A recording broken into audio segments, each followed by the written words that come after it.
Yo. Yo. Hey, how's it going? Hey. You guys look good. Thanks. I forget, I'm the host today. I got a host. I got to That's right. fill the air with words. That's Welcome, right. everyone. That's your host. That's my job, Hello, I'm right? your This host. is I my fill the job air this with week. words. Awesome.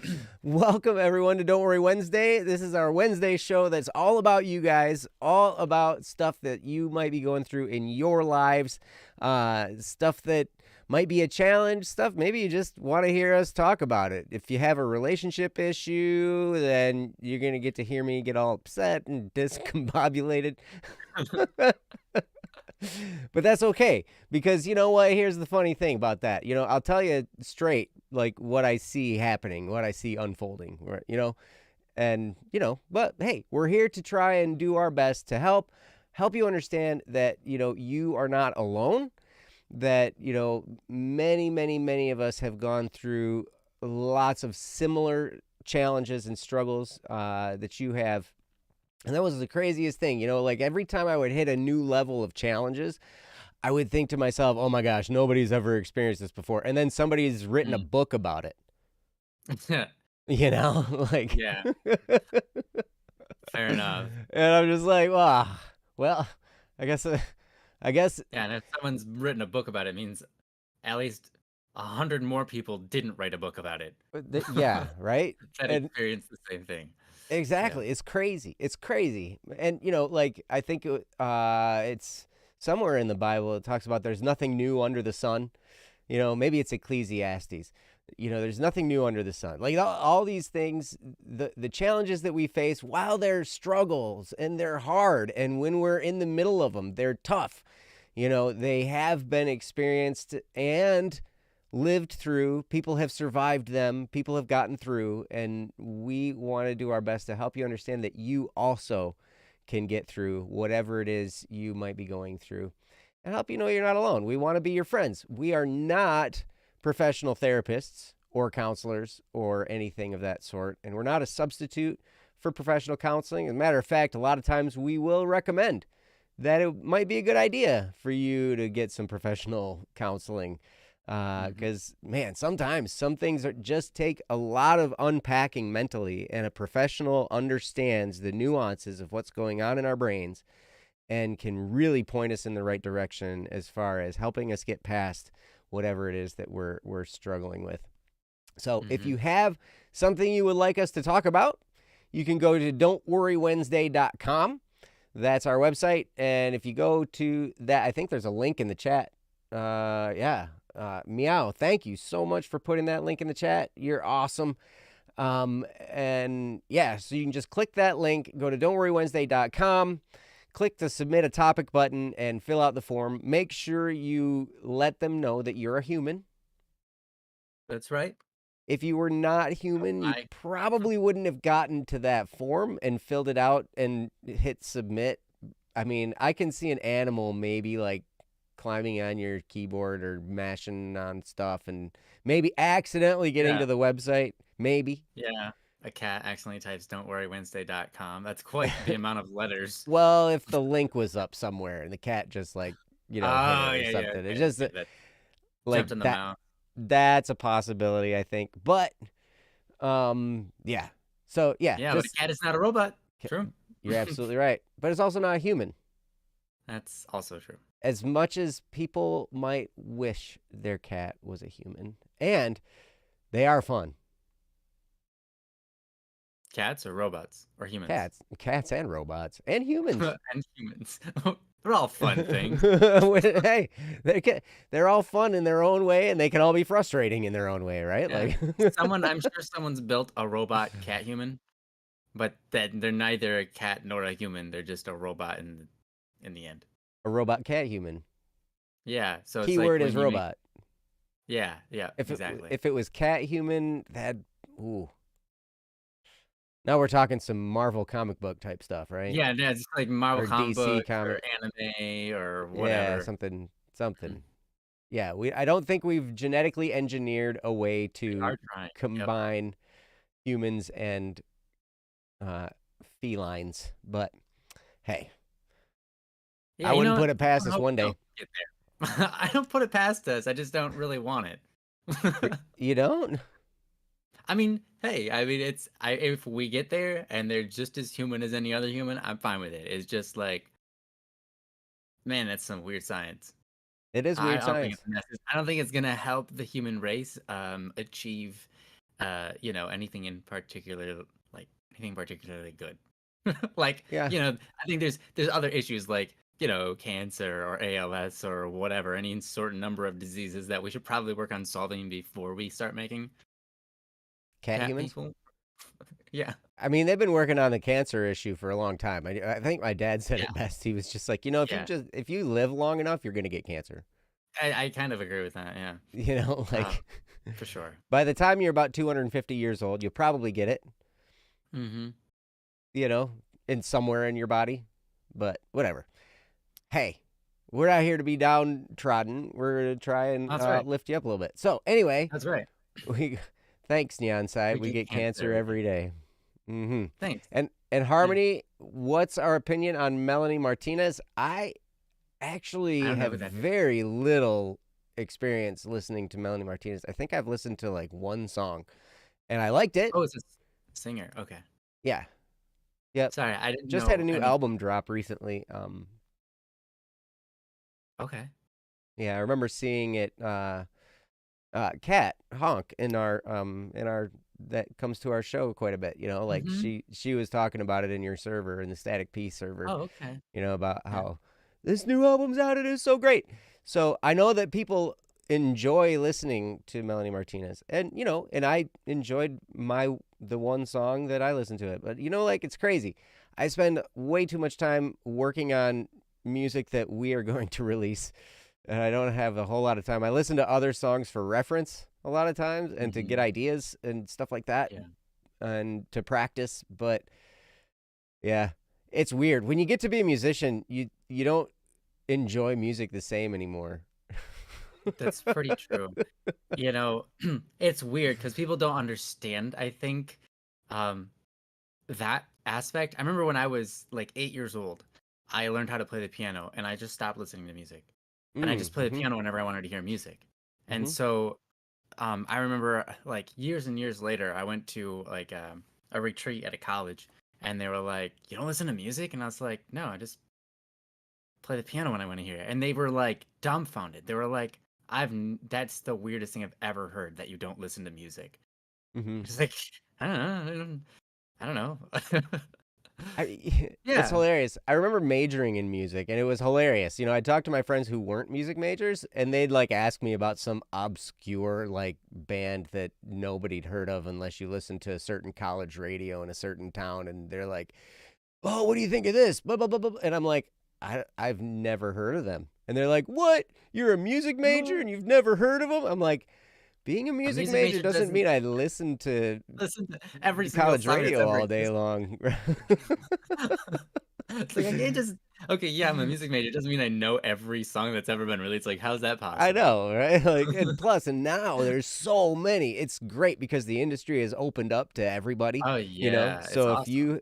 if you are willing to work hard, you can release music and it can be awesome. So, Hmm. how Yeah. are you guys all doing in the chat? You look great tonight, I must say. Thanks, Harmony. You're awesome. Yeah, you know what? We need more men like the men, and it's not like I like you. The, You take a few punches. but but I think that we also need men that can look at a tsundere and say, you know what? That's probably not for me. yeah, yeah. I think that's a pretty important rule too. It's not really talked about in that song. or be like, listen, you're being ridiculous. Knock it off. Yeah. But hey, is the guy a yandere or is that a no? No. No. So yandere is like someone who's obsessed to the point of being psychopath. Like Oh, doing psychopathic activities because they are so obsessed with a particular individual, including ruining all of the other person's friendships, hmm. um, and stabbing people, um, whatever it takes. Whoa. Whatever it takes to get them alone with that person, yeah, including murder. Yep. Um, Whoa. that's yandere. It's All not right. What's the not male attraction. version of tsundere then? Oh, just a tsundere. Oh, Just still a okay. guy. Yeah, Oh, yeah. okay. Gotcha. So it's Generally, yeah. gender equally equivalent. Yeah, it Term. is. It is. I would say that though in like it's rare to see one, but they do exist in anime. Okay. I think in the real Gotcha. world They they exist in exist. real life, I tell you that. Mm-hmm. Yeah. Mm-hmm. Yeah. Yep, that type of craziness can happen on Oh yeah. on on any side of a relationship, I think. So, Mm-hmm. anyway, uh thank you guys for being here. How are you doing tonight, Ryan? Awesome. Doing really great today. Good. You look How good. you doing, man? Thanks. Ah, man, fantastic. You wouldn't even believe it. Um, Nice. yeah. Good. So, what do you say we start this show? What do you think? Let's do it. Let's start a topic. Think we ought to start a topic? I think we've got a handful of them here in the queue. Let me just double check. Wait, what? Why are you doing this to me? There we go. Okay. Let's see. Do we get any more here? No. No. Forgive me. All right. So let's see. If you're here and you have a topic and you know you have a topic in our queue, just let us know you're here, and we'd be happy to make sure we do it while you're here. Mm-hmm. That would be great. So I'm looking through our list of topics, and I have a handful of them where I don't think I've seen anybody who has a topic so far in the chat. So um, we have one from Vivi that said she at first when she did the topic, she wanted to be present when we did the topic, but then she messaged me and she was like, "Hey, you know what? Just do it whenever." So, Fair enough. yeah, we've got a few from back in March. So that's one. Actually, we've got three of them from back in March that Yeah. they're all either no preference or they will not be present. So Mm-hmm. yeah, Yeah, we should do those. we'll just start at the top here with Dia or Dia, D-I-A. How do we I pronounce would that? assume Dia, but I Dia? don't know. All right. I would guess so, but I I mean, don't I do know. play I've been wrong Overwatch before. and a character is Diva with a V in between the I and the Mm-hmm. A, and so there's that. But so we'll just say Dia. Dia. Dia has a topic called showing appreciation, and I'm going to go Hmm. ahead and get this up on the screen. Oh, you know what? I just messed things up. You know me. Oh Ah, man. This one's a short and sweet one. short and sweet. Mm-hmm. I like that. I like that. Oh, August, you say you'll never give up Static's music while making your own. You know what? I won't either. Yeah, it's fine. You should listen to music when you're making music. Like Mm-hmm. it does And you help. should listen to Static P's music too. I don't know. Yeah. Yeah, I guess Yes. you can. Yeah, I won't Yes. stop you. Yes. It'll be a good Okay. idea. All There's right, good fine. You stuff. win. It's good stuff, man. I do win. That's what I Mm-hmm. do. I win. Um, That's awesome. Yeah, you get your piano teacher and you force them to oh, listen to my dang it. music. No, I just messed. Make them come to like it. Ryan, talk about something for a minute. I just messed up the Oh topic thing. no, everything's broken. He's all Um, broken. hopefully you can fix that pretty quick. Um, yeah, yeah. You should force all of your teachers to listen to all my music. Just say, look, you get me homework time assignments all the time, but and through this homework assignment, maybe I'm getting to know you. I'm getting to know the world that you want to show me. That's great. That's great. How about I introduce you to my world? Here's Static P. You know, definitely not assuming that I'm the only thing in your world.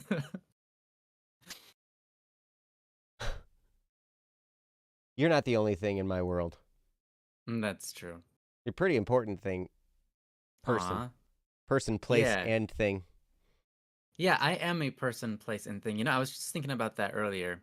If a noun is a person, place, or thing, then a noun is also a verb.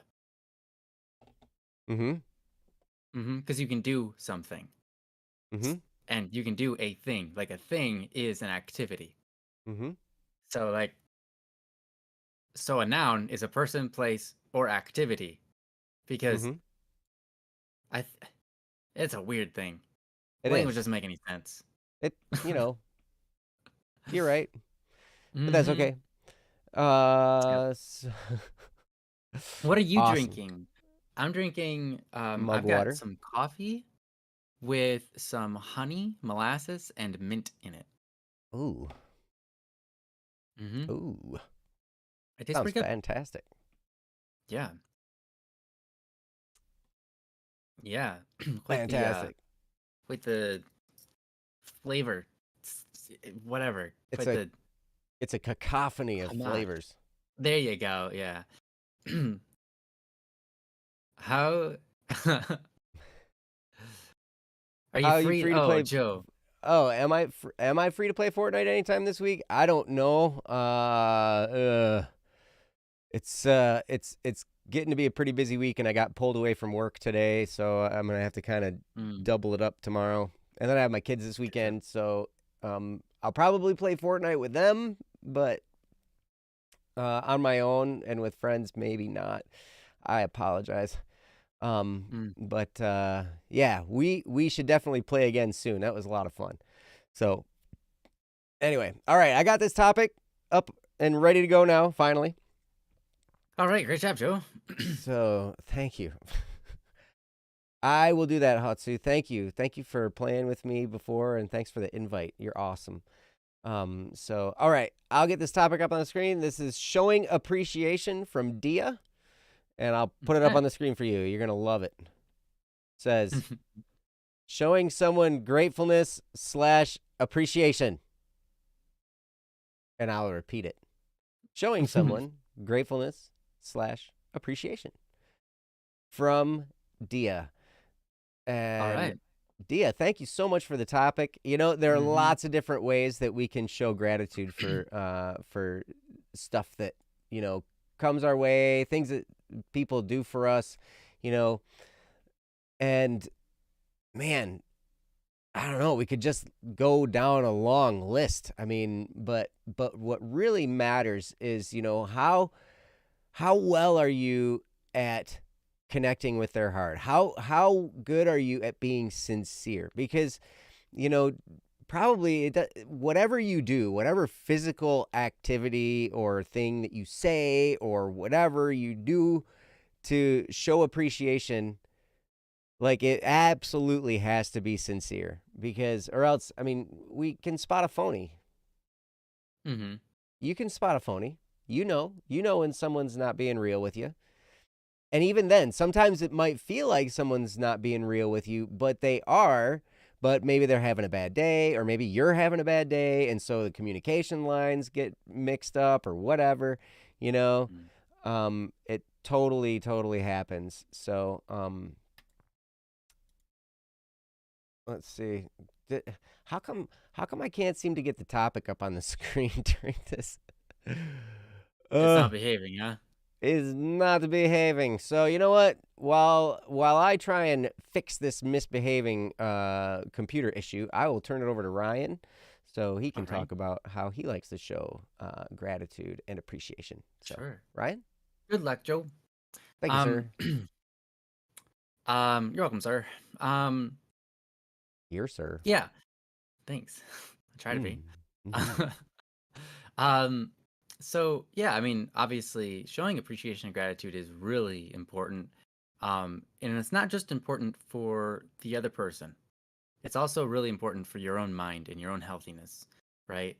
Because if we can show gratefulness and gratitude for a lot of things around us, we prevent we train our mind to focus on things that are good and healthy, and um, it helps us not make a mountain out of a molehill, right?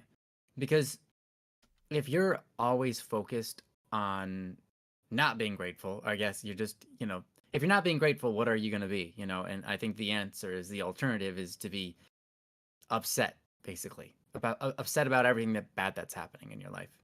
Mm-hmm. And when you make what you're upset about, the things that you're not grateful for, you're ungrateful for. You know, not ungrateful. That's not the right word. Ungrateful means that there's something you should be grateful for, but you're choosing not to be, which might be the case. But if you're focusing always on the things that you don't like, you're going to make a mountain out of a molehill. Anything that's should be an easy breeze for you to just knock out of the way and be like, you know, it's not really that big of a problem. I'll just do this. Easy, done. Um, if you don't show a great gratefulness, um, in your daily life, those things that you should just be able to knock out of the water, just easy peasy, can be very difficult because your mind gets so caught up into them. When really, if you just recognize they're not that big of a deal, you get it over with, and it's not a big deal. So, this among many other things, it's great to show gratefulness. So I really appreciate this topic, Dia. I really appreciate that you want to talk about showing gratefulness and appreciation. Also, you know, obviously, showing gratefulness and appreciation helps your relationships by a lot. In fact, it's probably one of the, you know, unspoken greatest helpers in forming relationships is the ability to show your gratefulness and your appreciation. Um, which is an interesting thing. I don't think it's something that we've ever talked about, but yeah, when it comes to personal relationships, if you show that you appreciate what someone else does, that really helps the relationship a lot. Mm. So, um, it's an important rule, one that I don't think we've ever really talked much about. So, showing someone gratefulness and appreciation, how do we do this? I mean, obviously, there's so many different ways, but sometimes you encounter the problem of, well, it's going to be weird if I do that. Mm. Or, you know, it's like, I don't know, maybe it's like your stepdad or something, and you feel like it would be super awkward if all of a sudden you started saying I love you or thank you, you know, or whatever for their efforts, right? Like that is weird and hard to get over. And so it's like, well, how do I do that? Mm-hmm. Um, because you want to show that appreciation. You have something within you that says, well, look, I don't deserve all the awesomeness that they gave me, but I really should. I really should thank them. But it's super awkward because I've never done that before, and it feels super awkward, and it's gonna make things weird between us because, you know, all of a sudden now things are different. But here's the thing: it's worth it. It's worth embracing that awkwardness because it's meaningful. You know, showing gratefulness is one of the most incredible things you can do. Why? Because it is a force of humility, which is a virtue. Humility being recognizing value and acting accordingly.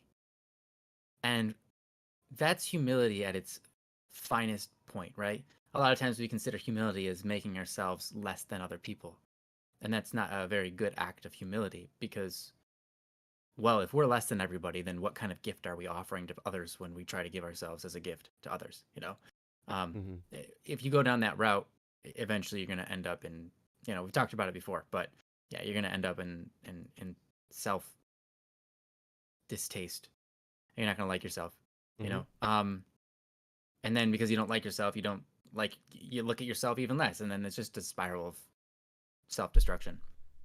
So, anyways, showing gratefulness is an act of humility because it's when you recognize that there's value, you recognize that sure you didn't deserve it because you didn't earn it, it just is there. Or even if you did earn it, you're still thankful that they kept up on their deal, you know, things like that, right? And it's just like showing gratefulness helps put out into the world that you recognize the value that's there and you want to um, show that you not just recognize it but you appreciate it, right? Of course, gratefulness, appreciation, but that you think it was worth them doing and that you're it's like, what is gratitude? I'm trying to define gratitude, and it's a weird thing. It's weird to try to define gratitude without using the word gratitude or appreciation. But like, obviously, we all know what it is, so I don't know how to define it. But the point is, even if it's awkward, it's worth it, right? Even if it's awkward, it's worth it. Mm-hmm. So that's an important rule to take up, or to take upon yourself, and to recognize, like, hey, yes, it's going to be awkward sometimes to show appreciation, but it's worth it. So how do we do that? I mean, there's something important to be said about love languages, or how that other person operates. Mm-hmm. Watch that other person. How do they show their appreciation for things? Are they the kind of person that comes out and says, hey, I really appreciated it? So it's like, okay, they use their words. Okay, that's good. That's good. Are they the kind of person that instead of saying words, they just like go and do the dishes for you, or they, cook a meal for you? Maybe they help clean your your room for you, or they're like, hey, let me help you with your homework, or whatever it is, right? Let me help you with something. Are they an action oriented person? If that's the case, then show your appreciation to them in that form. That's gonna make them feel good, right? Mm-hmm. Of course, you can use your words at the same time. You can do multiple things. If they're the type of person that you notice, like, oh, they just, to show their appreciation, what they like to do is just spend time with you, hang out with you, you know, well, then do that for them. If they're the kind of person that's like, hey, I bought you something, and I really appreciate that you're always so kind to me and thinking of me, so I got you this little gift. That's how they show their appreciation. If you've ever encountered someone like that before, then you should try to respond in kind. Whenever you're appreciative of them, you just say the same thing. Say, hey, I really like the things that you're doing for me. I really appreciate it. And I bought you this little gift, or I got you this letter. And yeah, here you go. You can write something to them, or whatever it is, right? And so I would say, if you want to try to be tactical about how you show someone your gratefulness and appreciation, pay attention to that person. Find out what makes them tick, and show them appreciation in the way that they show others appreciation. Because chances are they're going to receive that appreciation in like its most fulfilling form if you can do that. And that's lovely. That's awesome. That's what you want, right? That's what you want. Because Mm-hmm. if you really do, from the bottom of your heart, appreciate something, you can look to that person and try to figure out, what kind of things that I would expect from them, and let's do the same thing, or I've seen from them, and let's go that route for them, because that's what's going to make them feel the most appreciated, Mm. because that's their language that they speak. Like, they're going to understand what you mean, because that's the way that they talk. That's the way that they speak their appreciation out into the world. So Mm-hmm. yeah, I would recommend that. And that's all I got for now. I'm gonna give it over to Joe, see what he's got to say. All right. Well, thank you for that, Ryan, and Dia. Thank you again for the topic. Mm-hmm. This is a really good one, and it's really important because I think Ryan mentioned this at the beginning of his talk there, that one of the best things you can do to show gratitude for people and to do it well is um, to cultivate that feeling within you, that attitude, that general disposition toward thankfulness, toward Mm-hmm. gratefulness, toward gratitude. They call it an attitude of gratitude. And, I always shy I've never away heard that, but I from like it. catchy things. Like, it's like, I've never heard I'm that. like, man, I've heard that so many times in so many different contexts. They just have an attitude of gratitude. And, Mm, it's kind of corny, I know, but whatever. mm, Hey, we're people and we come up with ways to remember stuff. So if that's how you can remember it, then that'd be great. So I have this 3-step process that I do every day, and it's quite helpful even in the midst of crazy, tough times, where you're there are 3 steps. You think of something that you're thankful for, you think of something that you're looking forward to, and you think of something that you're going to do today to move your life forward. And those 3 things, I do that 3-step process like one of the first things I do every day. And I think of 3 things that I'm thankful for, 3 things that, I'm looking forward to, and 3 things that I'm going to do today to move toward that thing that I'm looking forward to. Now, there have been days, I will admit, there have been days that have been really hard. And I just sit there and I'm like, you know what I'm thankful for? I'm thankful that life is going to be over at some point. Yeah, I guess. I'm I mean, looking just forward to that looking day. forward to some of that goodness. And Yeah. what am I going to do to move toward that direction? Well, I'm just going to live because, Yeah. it's like life's a ticking time bomb, right?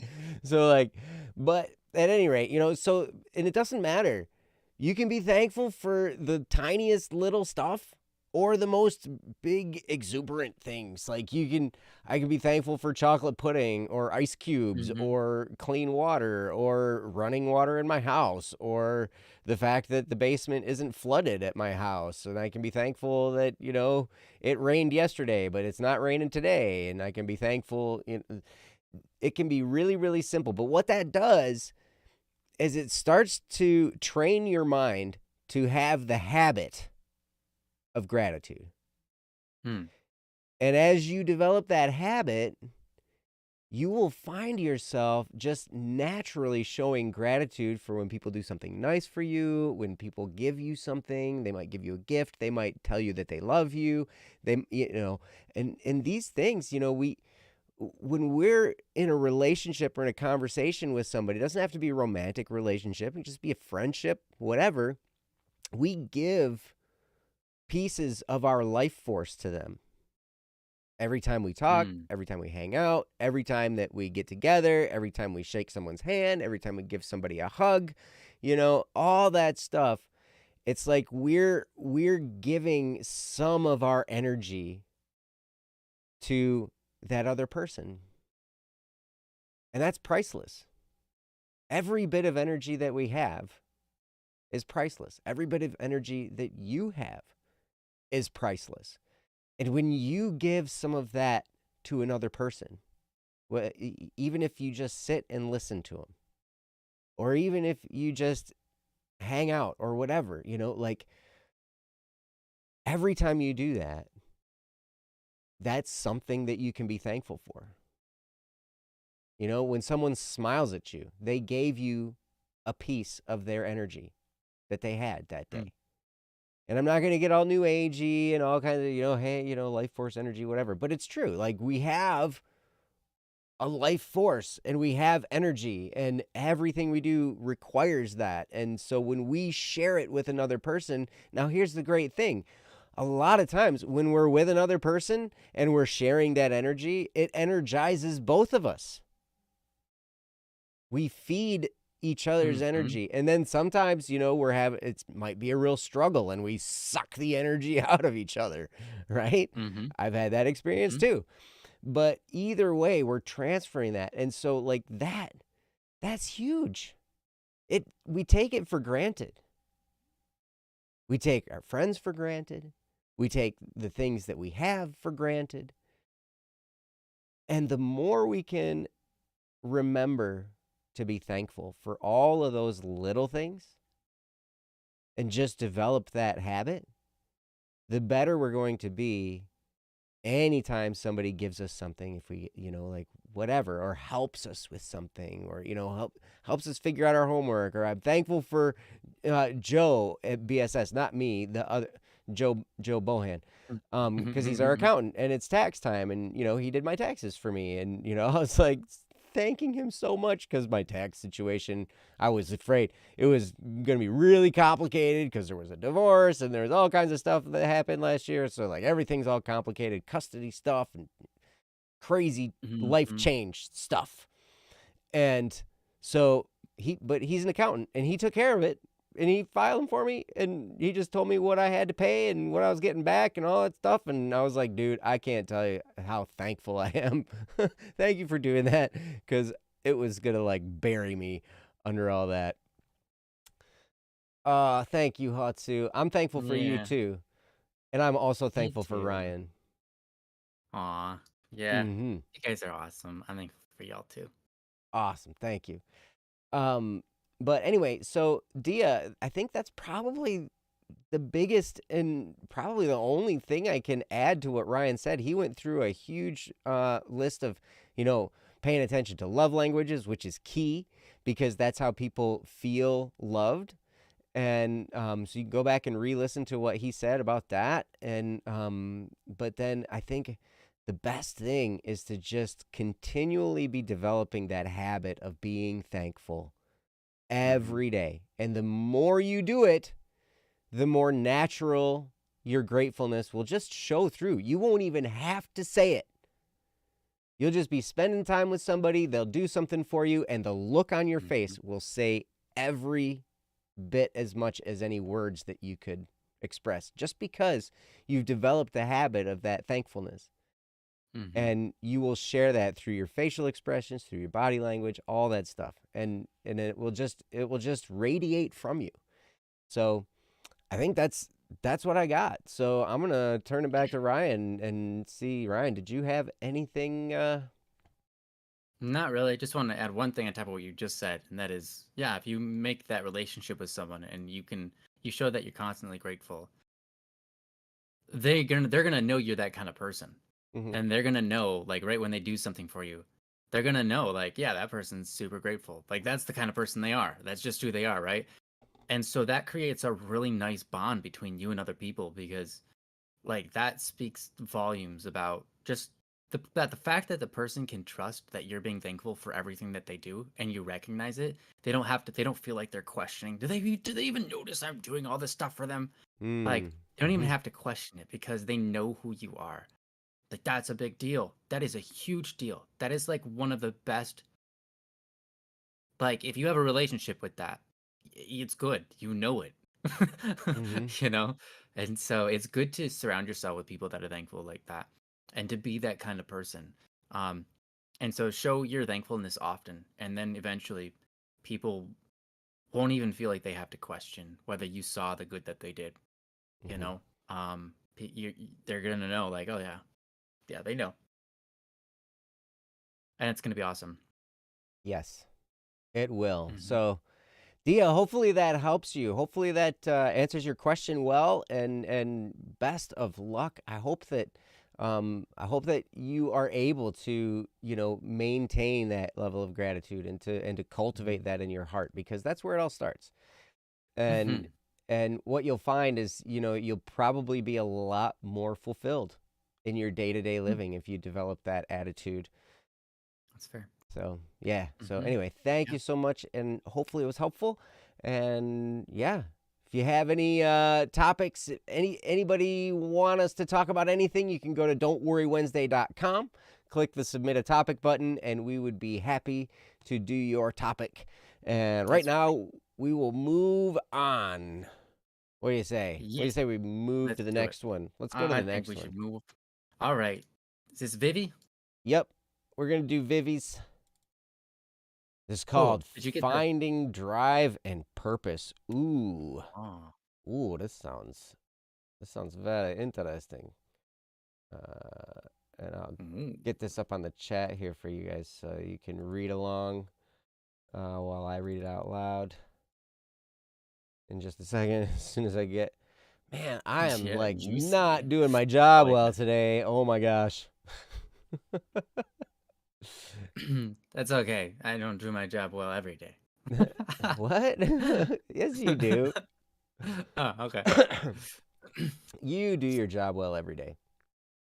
Thanks, Joe. Oh, I thank you, love Hatsu. I love you too, Ryan. All right, so it. I'm I going to don't get know. this topic up here. This is called Finding Drive and Purpose from Vivi, and it reads as follows. When you've lived past the need to survive, you fall into a reason for existence.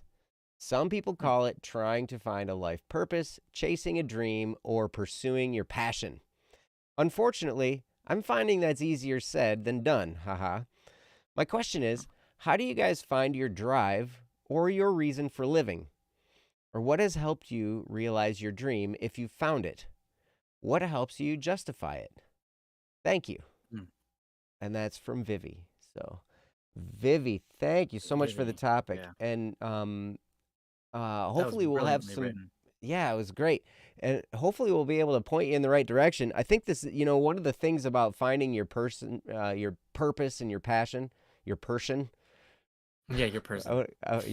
Your person. You got it's shh. Person. You gotta make sure you say it with an Person. S Okay. sound. Yeah. Person. All right, Um, Sean Connery. yes. Um, so one of the things that's interesting about that is it's a lifelong journey. I think it changes. I think it's a moving target. I have found that, I have run after certain things and have gotten a lot of motivation and drive out of having a vision for what I wanted my life to look like. And then that vision changes. And so then the task set changes and the goals change and everything shifts a little bit. And then, I'll be running in that direction for a handful of years or maybe decades or whatever. And then I'll switch gears again and something will pop up. And then all of a sudden everything shifts again. And now I'm moving in a whole new direction. And then you find somebody that you fall in love with and it moves in a whole another direction. And then all kinds of stuff, right? And so, like, this is a moving target. But at any rate, like, if you can search your heart, a lot of times, you'll be able to find the things that you want to fix in the world or you want to make better in the world and stuff like that. And that can be a really, really key indicator for what direction you want to run in. So, Hmm. I will say this, that Ryan has inspired me with this in this area a lot, with his passion, with what he wants to accomplish with music, with helping the culture out, all this stuff, creating a culture and the Static P Friends server. I mean, the culture there is just incredible. The culture here on Don't Worry Wednesday, you guys are all, I mean, everybody's just so awesome and they're nice and loving and kind to each other. It's great. So it's been a real inspiring ride to be friends with Ryan and to get to watch him as he's moved forward. So I'm going to get out of his way and I'm going to let him take this. So Ryan, just share what you do because you got a pretty good handle on it, I think. Well, So I'll try. All right. Thanks, yeah, Joe. Thanks for setting the stage for me to only fall off. No, I know. No, I you're really going to be appreciate it. fine. Yeah, this is a tough question. This is a very tough question. I mean, it's a respectively tough question I mean, even a lot of psychologists talk about this as being a very tough question to solve because it's so pointed at the individual and the individual level that it's not something that's necessarily accomplishable by, well, the human brain tends to, blah, blah, blah. It's like, it's very difficult to find this. So I think it's important to define a little bit about what purpose is, what's life purpose. And I think it's it's a hard thing to define right off the bat, but I'm gonna go with a couple of different options. Um, I remember my brother once defined purpose as a dream that is larger than your own life. Mm. It's a dream that affects more than just you. It's a dream that changes people around you, and I think that that's a good definition. Um, Purpose for other people might be that task which fulfills you most, that task which sets you down a path, and that path leads towards uh yeah, inner fulfillment. It makes it feel like that's what your life was about. And I think that there's some wrong in that you need to be weary of, because purpose isn't a life task. Well, okay, so it says purpose, like I just defined it, purpose being a life task that sets you down your path. It's going to make you feel like that's what your life was about, and that's where you get the most fulfillment. I don't think that that's very good, um, because your life isn't going to be about a task. And I think a lot of times one of the biggest issues we run into is that we consider purpose to be a task. And why is that an issue? Um, First of all, that's incredibly hard to define a task which you think is worthy of you spending your entire life doing. And also finding a task that you have the motivation in naturally inspired within you to follow out for your entire life. Both of those things become immediate difficulties when you decide that a purpose is a task which you must fulfill as part of your life. I think a purpose has tasks within it, but it isn't a singular act or task or force of will per se. And the reason I make that distinction, the reason I say that, is because I feel like that's a common pitfall when people are trying to find out what is their purpose in life. Um, they start with the idea that it's something that is a task that only they will fulfill, or only they, or at least they should aspire to fulfill as a part of their somehow their natural creation of who they are. Like, I within me, I exhibit all these extra talents, and they all sort of come together to amalgamate to this doing this amazing thing right here, this one thing. And maybe it's a multitude of things, but it's called all in the same area. I can point you in a direction. Like, we have Mother Teresa. Okay, I'm just gonna use Mother Teresa. A well-known figure. You could say that her purpose in life was to basically serve the poor, Mm. right? Mm-hmm. Serve the poor. Well, how did she get there? It's not because she thought, oh, I know what my life purpose is. My task is, the thing that bothers me most. And that's true. You should pay attention to what bothers you because it's going to lead you down the right path. But the problem that I can help solve in the world is going out and being with the poor and serving them and feeding them and so on. That's not how she got there. How did she get there? It's a very different story. Because you look at Mother Teresa, what did she do? She didn't go and get a bunch of money, right? You think about, okay, how do I serve the poor? Oh, what do the poor need? Oh, they need the thing they're lacking, Mm. economics. So how Mm. do I do that? Okay, I know. I'll acquire a bunch of economic gain and then give it to the poor, and that will help the poor. That's not what she did she? What'd she do? She sold all her goods and she lived as though she was poor. She didn't sell all of her goods, keep the money, and give it to the poor. She sold all of her goods, like as in, just actually, I don't even think she sold them. She just gave them away, basically, donated them, and then she went and lived with the poor as a poor person herself. Mm. She lived in that spot. Why? Because that's what her heart demanded of her.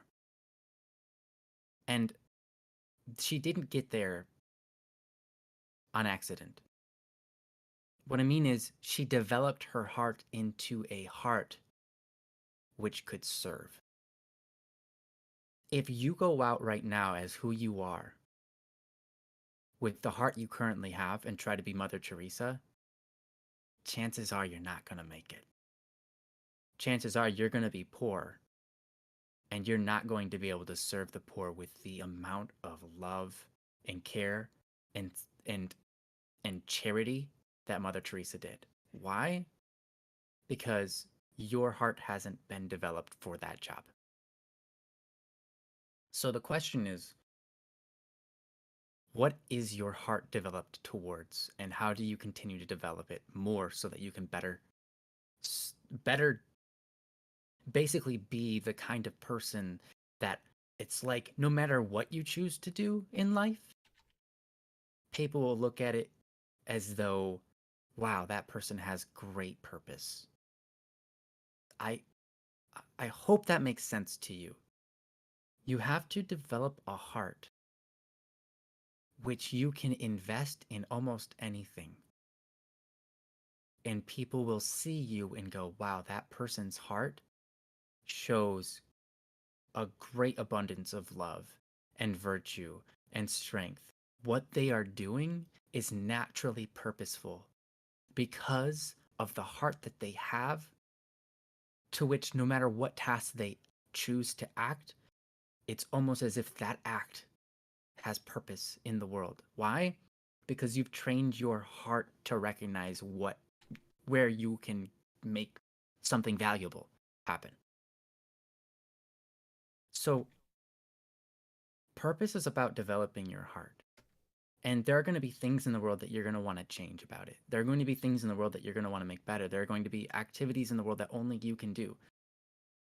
But if you don't have the heart for it, when you do those, I don't mean heart for it as in a passion for that thing, by the way. I mean, if you don't have the developed heart, when you do those things, they aren't going to look very purposeful. Why? Because chances are they're going to be all about you. And no one else is going to see them. Because you took them all to yourself and they weren't able to shine with all the brilliance and glory that purpose shows and feels like, because you're stuck in here. And so if you're looking to find a purpose, you know, as you said, chase a dream or pursue something with passion or pursue your passion, I say develop the heart that shines brilliantly.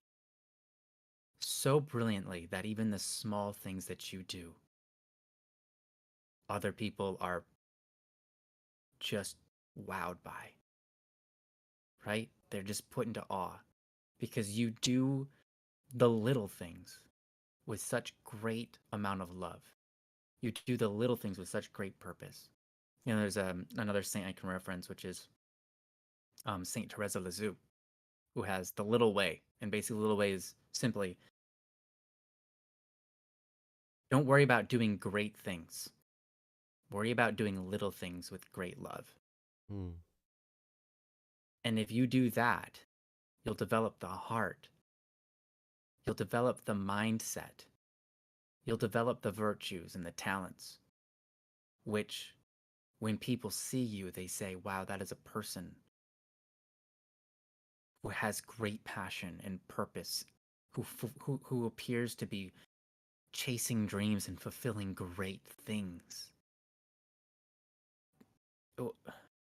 I don't want to glorify myself or show myself as like this great person that everyone should be following, because I mean, God knows I'm not all that in a bag of chips sometimes.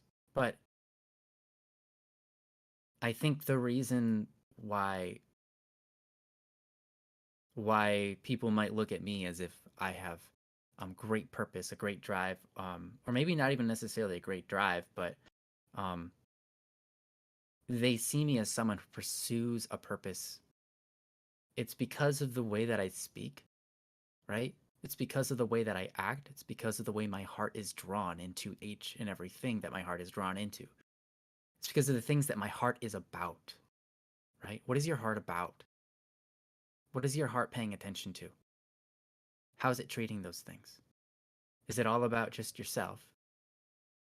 Is your heart about yourself?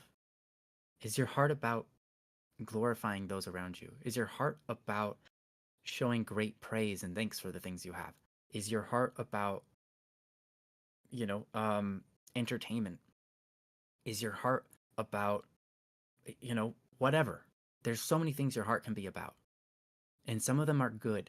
And some of them, I mean, let's face it, they're just not going to lead to a life of purpose. And that's the truth.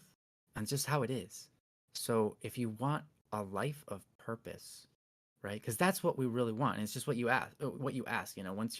Once you've passed the survival aspect of the basic human needs, there's a tendency to just crash and fall and burn.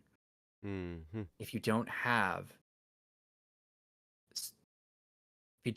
something that tests you, you just crash, fall, and burn if you don't feel like there's some purpose to your life. It's a natural human thing. And so, and part of it is part of it is the need for survival is a purposeful thing, right? So there's some purpose there. So once you complete that, you get into this place where you're just like, Well, how do I find that life purpose? And I think you find it in the development of your own heart. Mm, And I know that's a hard task, mm-hmm. but if you can make yourself about, what are you making yourself about? That's going to show you the path to purposeful life living. That's going to show you the path to living in purpose. For me, what is my life? What is my heart about? It's not about it all the time. And I think to whatever degree it's not, I'm failing. But what is my heart about? I want to be an example of God's love and light in the world. That's something that my heart is about. My heart is about looking at people who, for whatever reason, they were given a society that wasn't very good for them. And so when I see the opportunity to help them and break them out of the society, that's something that my heart is about. And so that naturally, by nature, leads me down a path that goes, hey, you have a talent of music. Why don't you use that to help people in the culture, right? And Joe's the one that introduced me to that idea. You know, I try to have a big heart. Yeah, thanks, Hatsu. I try to have a big heart.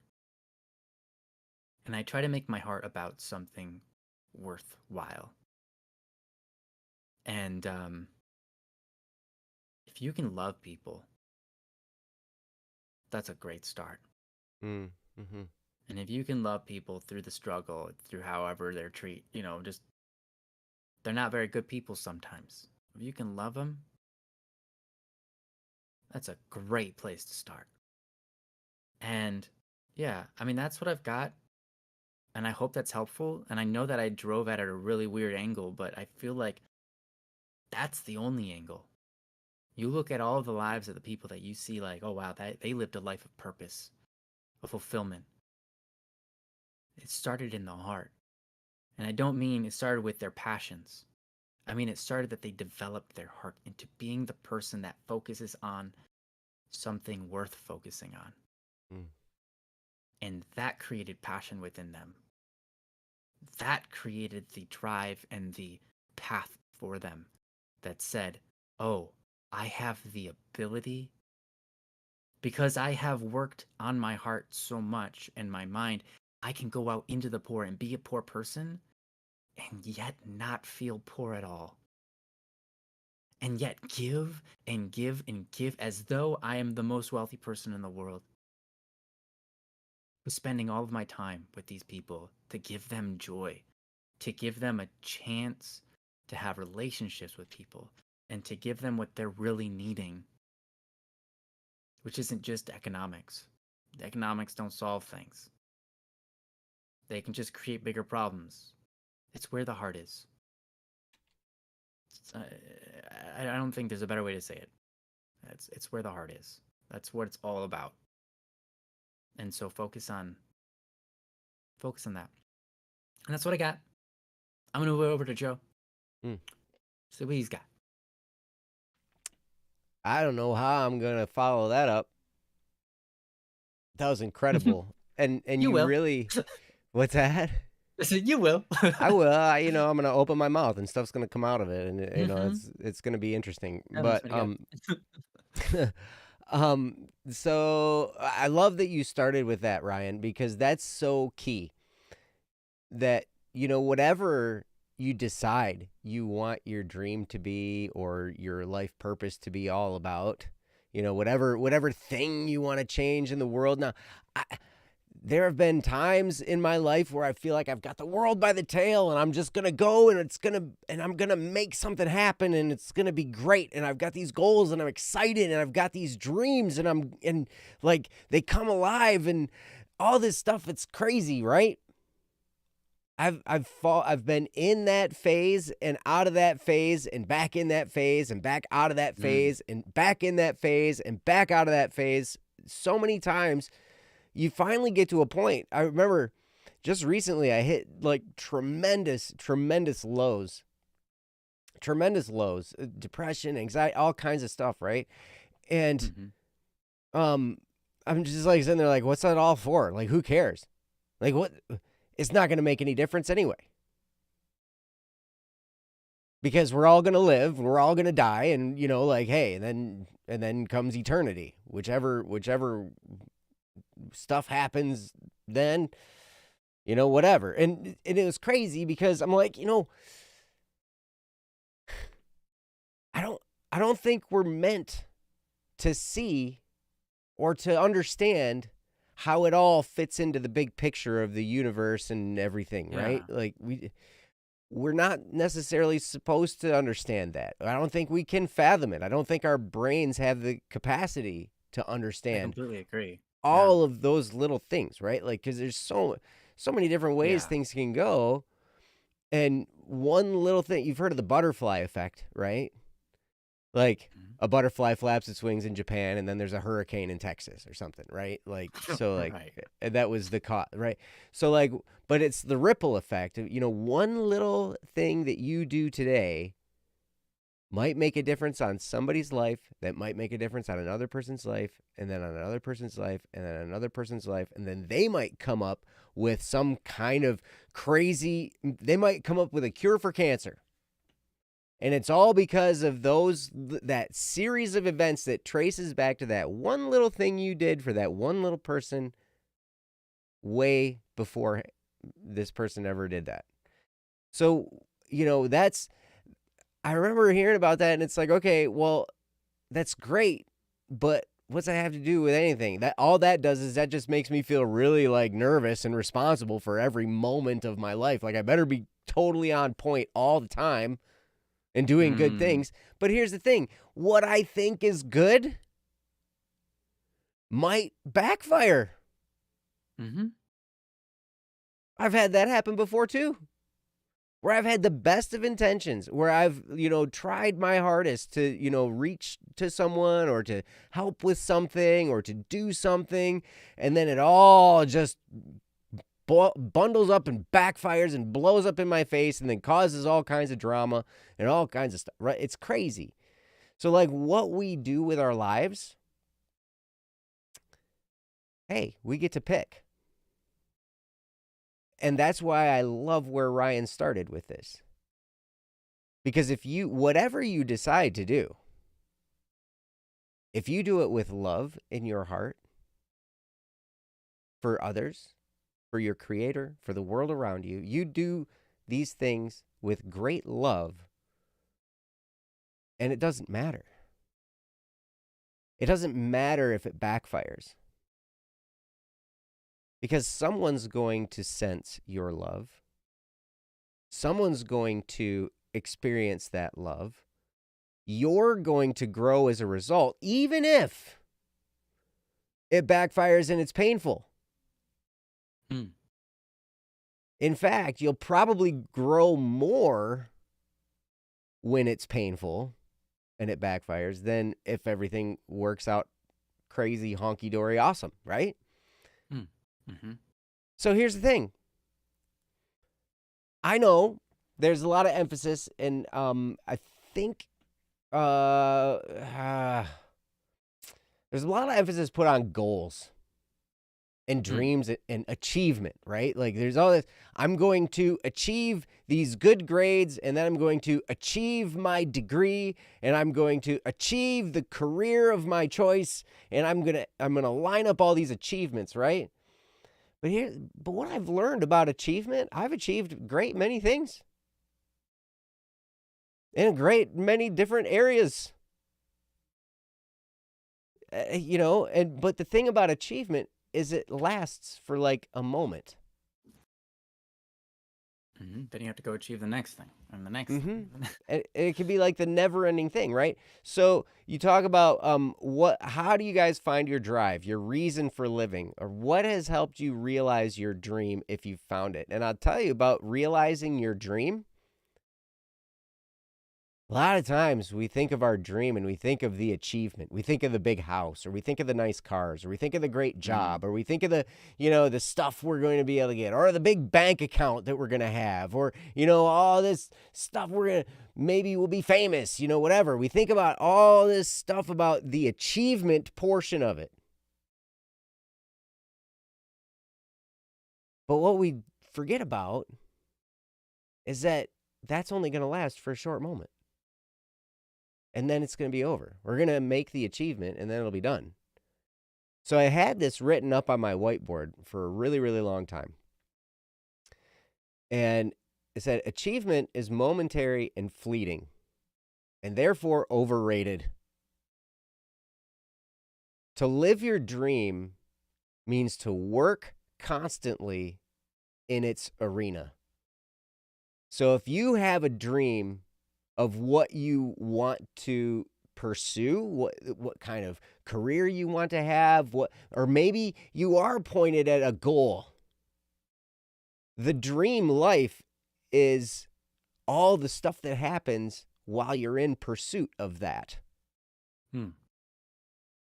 And so people will say, living the dream. I've heard it say all kinds of times. I ask someone, how you doing? And they're like, living the dream. And it's always like this sarcastic thing, like they're telling me how much their day is just stinks. Yeah, working 9 to 5 and yeah, they're like, living the dream, man. And I'm like, you know what? It's interesting because living your dream is working in the arena of what you've chosen to pursue.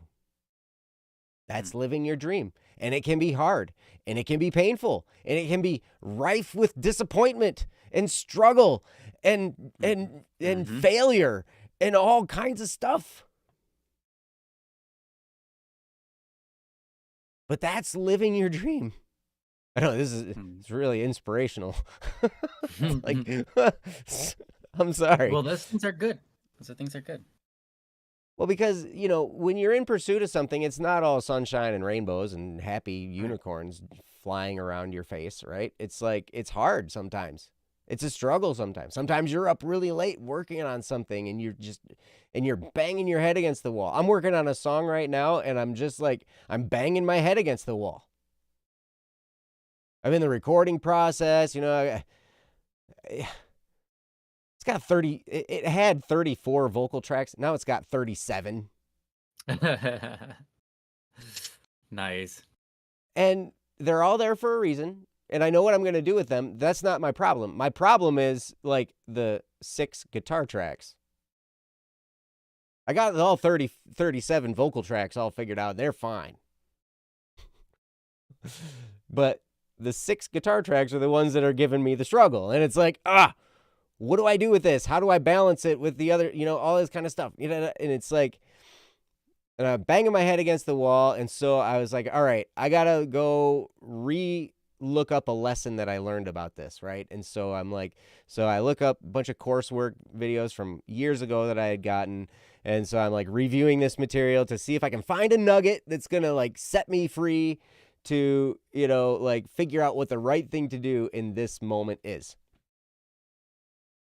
And it's frustrating. And then I had to stop doing that because I had to go build a basketball hoop for my boys. Right? So these are the kinds of things that happen, right? So as we live our lives, we're going to hit those moments of pain and of frustration, and we're going to feel like it's not worth it, and then we're going to push through, and then at the end, it's going to be like, oh, maybe it's good. Or then maybe we'll do all this work, and then not much happens. Maybe it's not all that exciting. But you know what? Here's the thing. We're here. Whether we like it or not, we're here. So we got to do something. If we do nothing, it's boring and we get, like frustrated. And Ryan was talking about entertainment a little bit there too. If all we do is entertain ourselves, we end up really sad. Yeah. We do. And so there's fulfillment in work. And there's fulfillment in accomplishment. So I kind of discounted achievement a little bit, but it's not my point. My point isn't to say that achievement is no good, because it gives us a sense of fulfillment and it gives us a sense of accomplishment. But any achievement can do that. I clean my room. It gives me a sense of accomplishment. I make my bed. It gives me a sense of accomplishment. I make coffee and I don't spill it on myself. That gives me a sense of accomplishment. I made coffee and I spilled it on myself today. Did you? Yeah, I did. Oh, that's great. Yeah, I did. Sorry, Ryan. I hope I didn't just trigger a bad. No, memory. it's fine. It's fine. I was just like, oh man, now that's dirty. I have to go clean that up. That was all. Jono. Oh, Jono's in the chat. Yeah, love, I wanna get what you mean. Yeah, that's part of the song that I'm working on right now. And then it goes into this cool part where there's all these vocal tracks, right? Mm-hmm. But anyway, so as we're working toward this, now Ryan and I had great conversations years ago about what we wanted to do with music, because both of us were musicians. And so, Vivi, I would encourage you, look inside yourself. Jono. You're so awesome. Look inside yourself, Vivi. And what are you built for? Some of us are built to organize people. Some of us are built for creating works of art. Some of us are built for creating products that are going to change people's lives. I just got an Amazon shipment today of an eye mask with Bluetooth headphones, so then I can listen to like soothing things while I fall asleep. My old one broke, and so I had to order a new one. Somebody's purpose was in designing that thing that's going to improve my life and help me sleep better. We have people, like that want to be doctors because they want to help people. We have people that want to be doctors because they want a big income, which I would suggest, if you're planning on going into medicine, do it because you want to help people, not because you want the income stapled to it. Because what I've learned is that people who just chase money, they end up unfulfilled. I learned this lesson years and years ago. I was sitting down. I was playing a show at a bar, and a friend of mine from high school was there, and sat down with her. She was a massage therapist in Aspen, Colorado. Oh, wow. Oh, that's actually that's going to be some good income. Mm-hmm. If you know Colorado, especially Aspen. Yes, Aspen. There's a lot of people with a lot of money in Aspen, Colorado, right? Mm-hmm. And she's a massage therapist for a lot of these people who have lots of money. And I was telling her about some of my goals and some of my dreams and some of the things I was chasing. And a lot of them involved making a lot of money so I could, then have passive income streams so I could do the real actual things that I wanted to do and not worry about money anymore. So I figured if I had a big pile of it, then I wouldn't have to be worried about it anymore. Mm-hmm. But she told me the complete opposite. She's like, I meet people all day long that have lots and lots and lots of money. And you know what they are? They're angry and they're stressed about money. Mm-hmm.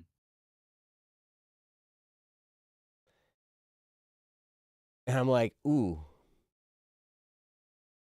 I'm not sure. Man, this is like throwing a whole big monkey wrench in my plan, right? So then, all right. On the topic of dreams, look inside yourself, figure out what kinds of things you're all about. Now, this can change and move as well. Mm-hmm. You might run on this track for a few years and then figure out maybe this isn't where you wanted to go. So you switch and you shift gears and you move in another direction, whatever. Ryan and I talked about music. We talked about how powerful it is, and we're both musicians, and we wanted to use music to do something good. And so that's what we're trying to do.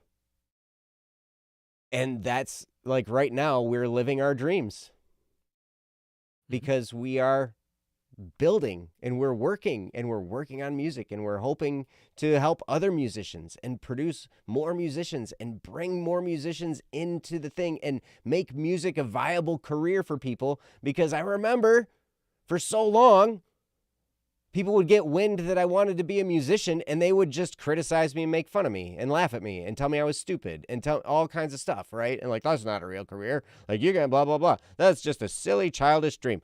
Blah, blah, blah, blah, blah. Well, I want to, like, that makes me mad.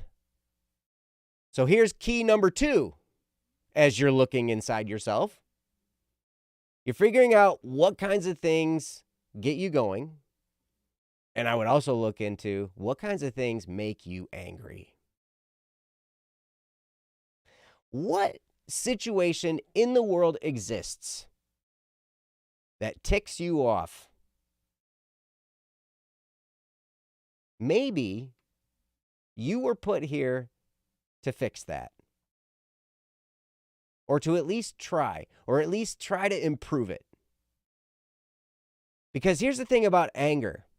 It brings with it a lot of energy.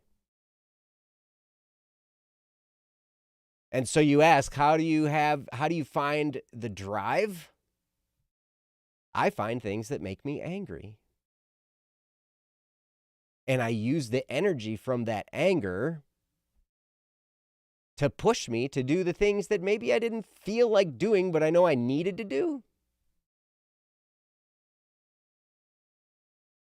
Because we all run through that too. Oh, I know I need to do this and I need to do that, but man, I just really don't feel like it.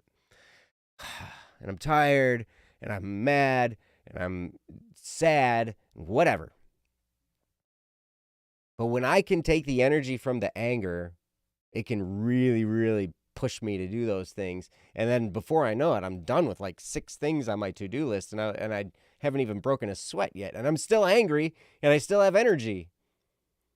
It's kind of cool.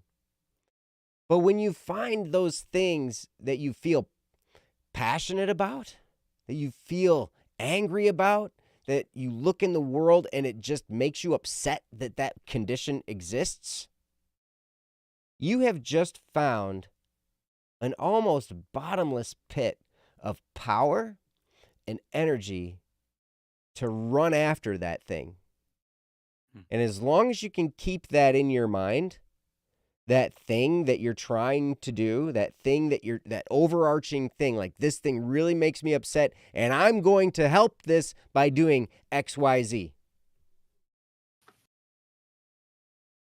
And what you've just done, you've found just a great wellspring of energy.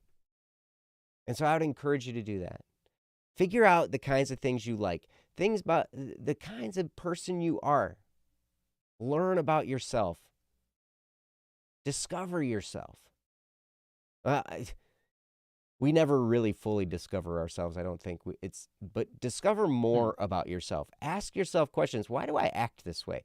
Why is this something that I do? And as you start to figure out your personality, also figure out what kinds of things make you upset. Because you'll find energy, and you might have just found the thing that you were actually designed to fix in this world. Maybe you were put here for just that reason. And I don't know, hopefully some of that's helpful for you. I love where Ryan went with the love thing, because as you're doing these things, I've also discovered this. If you just do things when you're angry, eventually bitterness can seep in. There's a lot of things. Like, it's a little bit of a dangerous thing, right? So what Ryan talked about with making sure you do those things with love, because you can love something and be angry at the same time. Mm-hmm. But don't discard the love part on account of the anger that you've developed that's going to give you the energy and drive. Because then what you have the power, you have the energy, and your heart is softened to the point where you're actually doing this to help other people. And I think that's really what all this is all about anyway. Like our whole existence comes down to those connections we have with other people Hmm. and doing what we can to help. So anyway, um, hopefully that helps you. And I'm going to turn it back over to Ryan and see if he has anything else to say on this topic. So, I don't Ryan? really know. I mean, I think that we covered it pretty well. I think we did our best. It's a tricky topic because it's one of great importance, and it's such great importance that it demands time and dedication. And so, I guess the last thing I'll say is put time and dedication into it. You know, um, and it might not be something that you find that you hate about the world that you feel like you need to change, but it could be. Um, Most of the time, it's about doing something good in the world, right? Why does that give us fulfillment, right? Why do we associate um, you know, when we want my I want my life to have meaning, to be purposeful. And we find that generally it's like, well, when I do good things, that means that my life had a good act in the world, and that was meaningful in a good way. We could be meaningful in a bad way too, but that's not very nice, and doesn't feel good when we recognize that it wasn't very good. Mm-hmm. um so yeah, I mean, for whatever reason, as human beings, we have a natural desire to uh, do that which we believe is good, and sometimes we can be wrong about that thing. And so that's why I'm going to say again, make sure you develop your heart and order it to something that is good, and learn about it. Learn about what is good and why it's good, Mm-hmm. you know? Um, or why something is bad. That's good too. Learn about something that's bad and why it's bad. Get down to its root. Do a little deep thinking, a deep dive. Um, 'Cause that's important. But you don't always have to do that deep dive to find your purpose. It can be as easy as, oh, I'm just doing my best. I'm just doing what I think is right in the moment. When a mother has a child, all of a sudden her purpose shifts to, you know what? Part of my purpose now is to raise this child in such a manner that it becomes the best version of itself. And that's the mother's newfound purpose, just because she had a child. Mm-hmm. And being able to recognize, like, okay, that's a good thing, and I can dedicate my time to that. And it's important that I learn how to facilitate what is best, what like the best outcome will be for my child, how to facilitate my personality to order it towards that end, how to facilitate my heart so that I can be loving towards the child, how to nurture these things and these, yeah, I mean, that's all going to come when you find out what's worth doing. And so I guess ultimately in the end, what is purpose? It's that which is worth doing. It's that which you in your heart know is worth doing. Mm. And honestly, I think that's the best definition of purpose I've ever heard. Because that's it. It's simply that which is worth doing. Mm. And so you look at yourself and you look at the world and you ask yourself what's worth doing. And you might find that what you're doing right now, you're going to have to give up on. Mm. Mm-hmm. You might find that what you're doing right now, your current lifestyle, is going to have to change. Mm-hmm. But when you do that, my God, then they'll look at you and say, that's a person with a purpose. That's a person with a big heart. That there's a person worth following. Mm-hmm.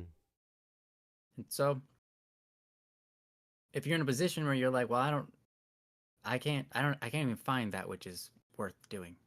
I don't see it. Well, that's okay. That's where you're at. Take some time. Evaluate yourself. Evaluate the world around you, just like Joe said. And when you find something that you feel is worth doing, pursue it. Mm-hmm. And then maybe you'll find the next thing that's worth doing. Pursue that. And sometimes you'll be given a conflict of, oh, well, there's many different things worth doing. No. Cool. Pursue one. Pursue the one that you think is the worth the most to you, or the going to be worth the most to the people around you, or whatever it is. You do that, I think you'll have your answer, and you'll find that your life that you live is you're going to say, yeah, I feel fulfilled. This is good. It is good that I'm here. It is good that I am this way. And so, anyways, we're all created differently, and that's awesome. And so that's why this question is hard. But I think, in the bottom line, it's finding that which is very worth doing. And sometimes we could be wrong about that, though. So you have to pay attention. You have to pay attention to your heart, because your heart isn't always right just because it's your heart. Mm. That's why it needs to be developed. Mm-hmm. You know, there are plenty of people who, I mean, you know the world around you. There are plenty of people who think that something is worth doing, and all they do in the world is cause a lot of pain and havoc. Mm. You know, I mean, obviously, there's so many obvious examples of that. I mean, we can go to extreme ones like Hitler or Stalin. Mm-hmm. I mean, that's intense, but there are so many people who do it in small ways every day of their life. And so that's why you got to develop your heart. You got to find out what is worth doing, what is worth, what is value, and why do certain things have value, and what am I going to decide is worth doing? What is valuable and why it's valuable. Take some contemplation. Mm-hmm. And so, yeah, I'm going to just end with what I started with: develop your heart. To be someone that is worthy of pursuing something. Mm-hmm. Develop your heart so that you can be worthy of pursuing something. Because unfortunately and honestly, we're not all worthy of doing something with the way that we are right now. Mm. And I'm not counting myself out on that. I still have to work on me so that I can be worth that. I can have the heart that's going to do things right when I get there. There's a phrase, in God's time. That's the phrase. And basically it means, well, maybe you're not ready yet for what you're trying to pray for. Maybe you're not ready yet to have that success because it's going to corrupt you.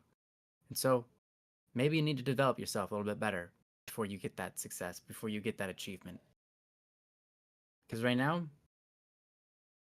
I mean, maybe you're just not the right person for the job yet. But you can be it. You can become that. Surround yourself with goodness. Mm. Make your mind about those things which are good. Make your heart about those things which are good. And you'll find your purpose. You'll find purpose in the little things, and you'll find purpose in the big things. Mm. And it'll give you a direction to run in. So there we go. That's all I'm going to say. Basically, what I said before, but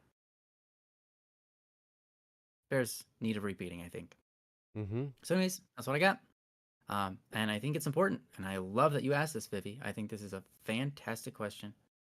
And I'm excited for the world we live in, because if we can all go forward in those marching orders, I think we could do a lot of good. And it's worth finding out what that is. Mm-hmm. So, yeah, wish you the best. Yes. Thanks, Vivi. Thank you, Vivi. And I can't add to that. I think that's the best spot to leave this on, because that should be in the forefront of your mind. Exactly what Ryan was talking about right there.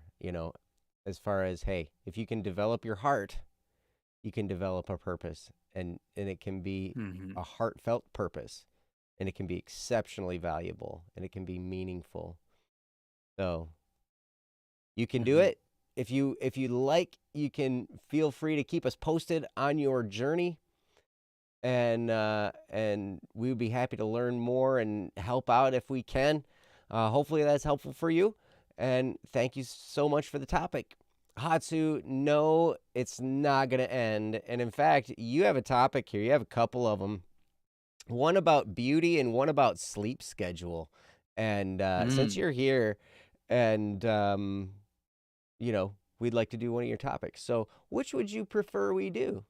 The one about beauty or the one about the sleep schedule? That'd be my question for you, my good friend. Yes. You decide. Sleep schedule. Sleep. Got it. Perfect. Then that's what we're going to do. Da-da-da-da-da-da-da-da.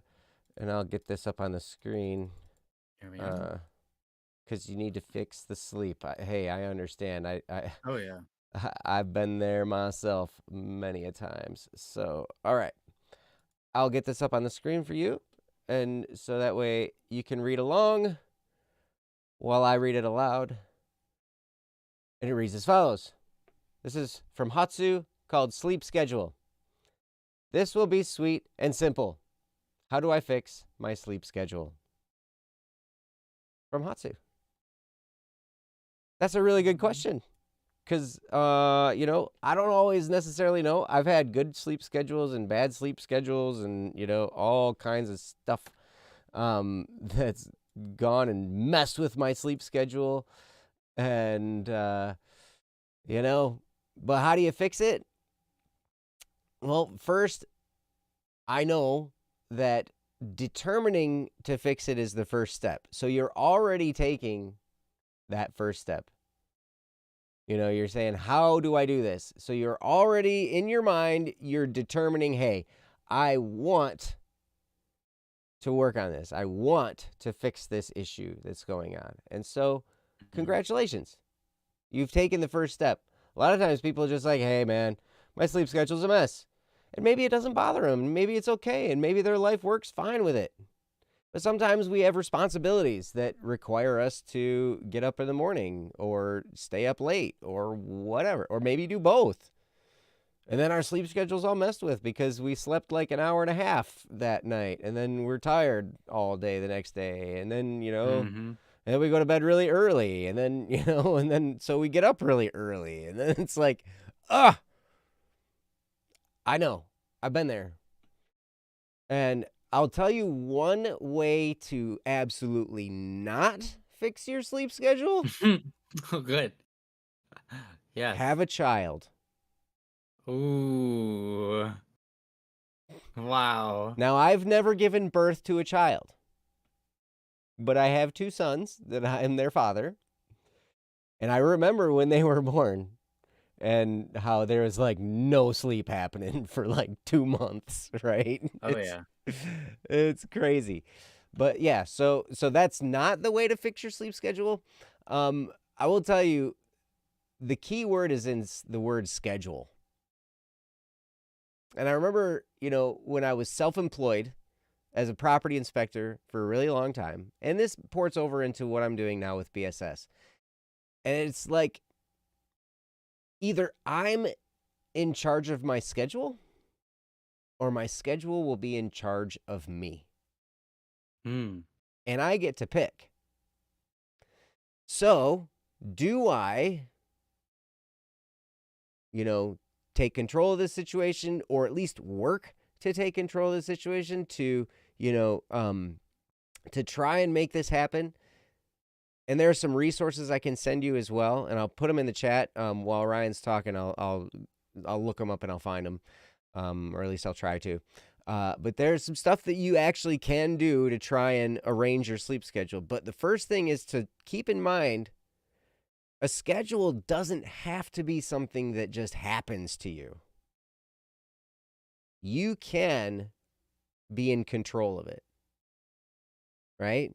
You have responsibilities you have to fit in. Maybe you have to fit in school or work or both or whatever, right? You got to fit all these things into your schedule. But you can be the one who's in charge of saying, okay, I'm doing this at this point in time. And most of the time, like when I had a job where I had to get up early for or whatever, it'd be like, well, I'd get up and I'd be like hitting the snooze button. And I'd be like, ah, I can sleep for like 5 more minutes, which is just stupid. Like the snooze button is so dumb. Like because we hate getting woken up, but we do it over and over and over and over again with the snooze button, right? Because maybe we like falling back asleep. I don't know, but either way, um, yeah. Hopefully, I've talked a little bit. I wanted to give Ryan a chance to formulate his thoughts because I'm really interested to hear what Ryan has to say Good about luck. sleep schedule because I know his sleep schedule is pretty irregular at times. He's, Oh yeah. he's busy. And so there's a lot of stuff going on. And so sometimes he's working like crazy amounts and then sometimes he's sleeping like crazy amounts. And, so it happens. Hmm. But yeah. So I'm going to Yeah. turn it over to Ryan and see what he has to say. So, Ryan? Yeah, I'll give it my best. There's some good comments in the chat. I would encourage you to read them about sleep, from Yansai and so on. And so, I'm gonna say this. I'm not a great example of sleep schedules. But I can say this. Look under my eyes. Do you see any bags? No. Hmm. Um, but I also don't have a sleep schedule, and this is not advice. If you're trying to get a sleep schedule, I love what Joe said. You decide your schedule and you follow it. And when you follow your schedule, you will be in control of your life rather than your life being in control of you. It's you're going to be in a panic sort of situation. You're going to panic if your schedule controls you, you're always feeling like you're in a panic and everything's urgent and you can't get ahead and so on. But if you decide your schedule and you go follow it, you're going to be proud of yourself and you're not going to feel like you aren't are you're not going to feel like you're just being dragged along. So I really like what Joe said. That's super important and a great start. Um for me, okay. This is not a recommendation. But I'm going to tell you anyways just because it's interesting. I don't I broke, if you will, I broke my internal clock because I break it like every week. Um, and so first of all, I have sleep apnea, sleep insomnia, whatever it is, where I can't fall asleep very easy unless I'm incredibly exhausted. That's I'll just lay insomnia. there in Yes. bed. Yeah, it's insomnia. Yeah, sleep apnea is a different thing. Sleep Yeah. insomnia. So I've got insomnia. I just lay in bed and don't fall asleep, and I'll just lay there and lay there and lay there and lay there and lay there. Um, and then eventually my brain will go, yeah, you can sleep now, maybe. And so what I do is I don't go to sleep. I try not to go to sleep unless I'm actually tired because it's just not worth it for me. I mean, there's a point of rest which can be helpful, like just laying in bed and getting rest because you're not doing anything. That's still useful, and I would recommend it if you have a tight schedule that you have to follow.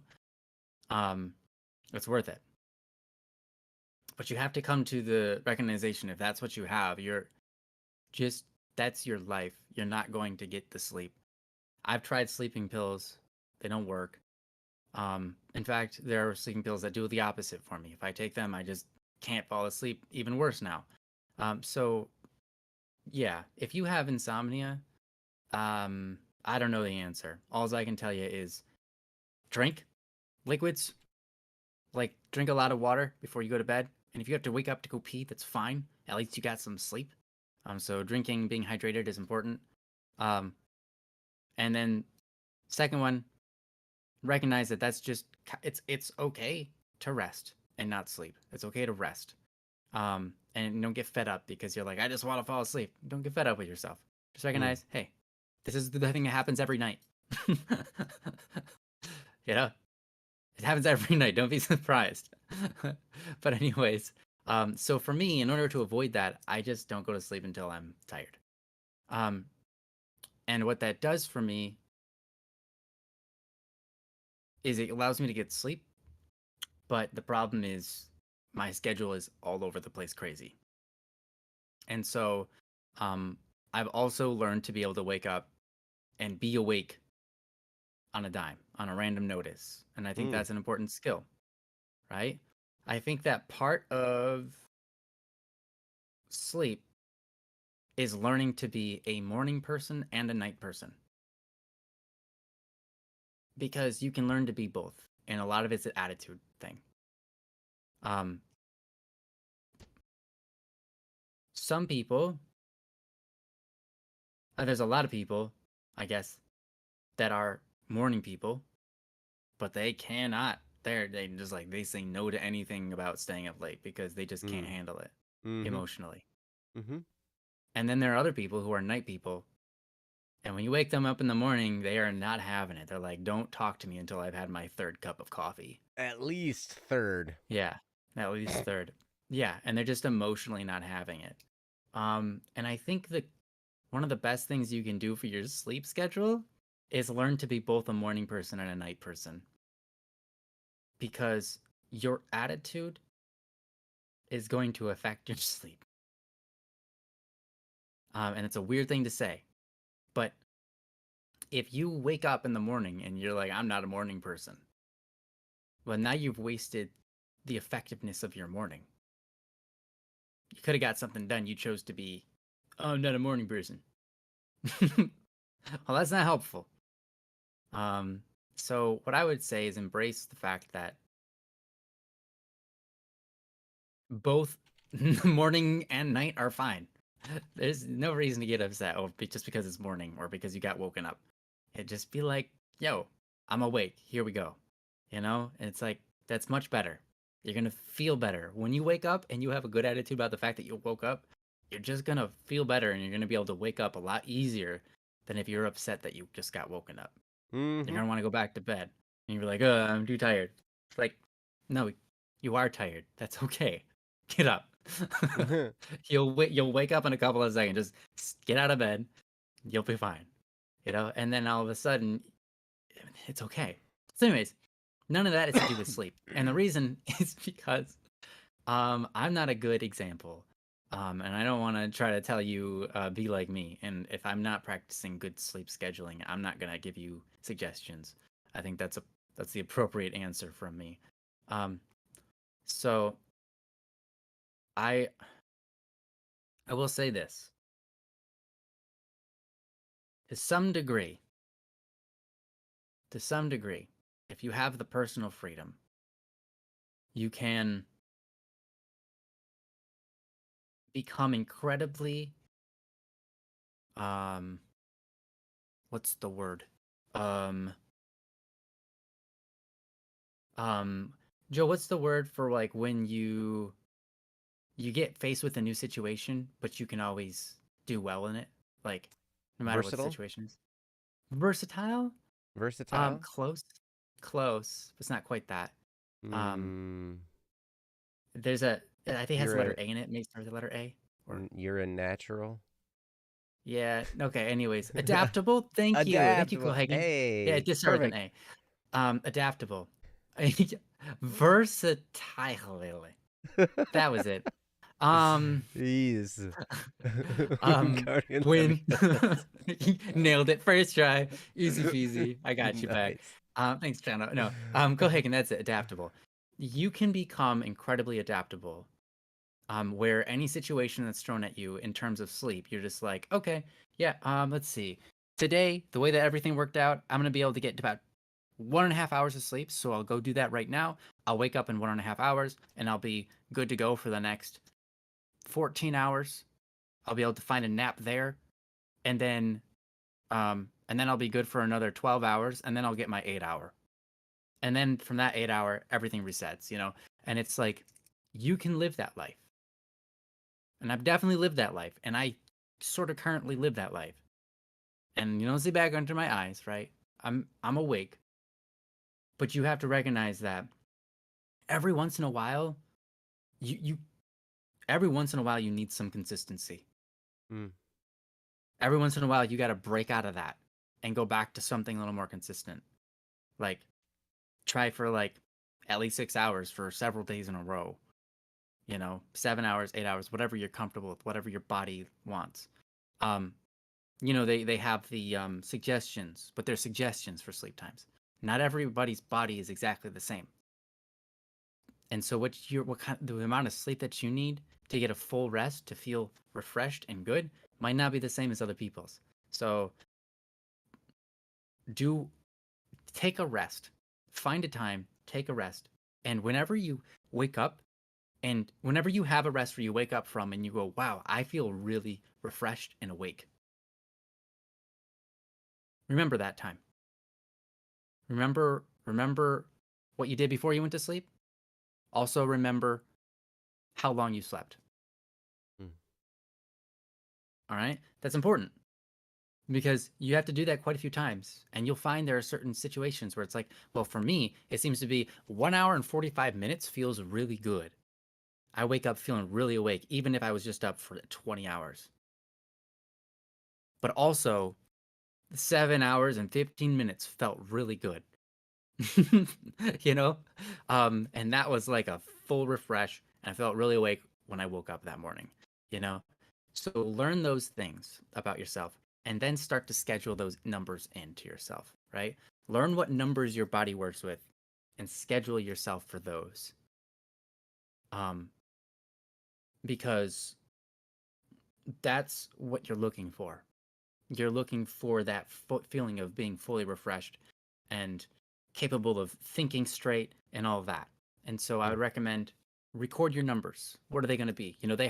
You can look online and they've got like everything's in 30-minute, REM cycles or whatever. And that's not exactly 30 minutes. It's just this is an average number. It's not exactly, your mind knows exactly when it's been 30 minutes. Mm. It's not going to be that case.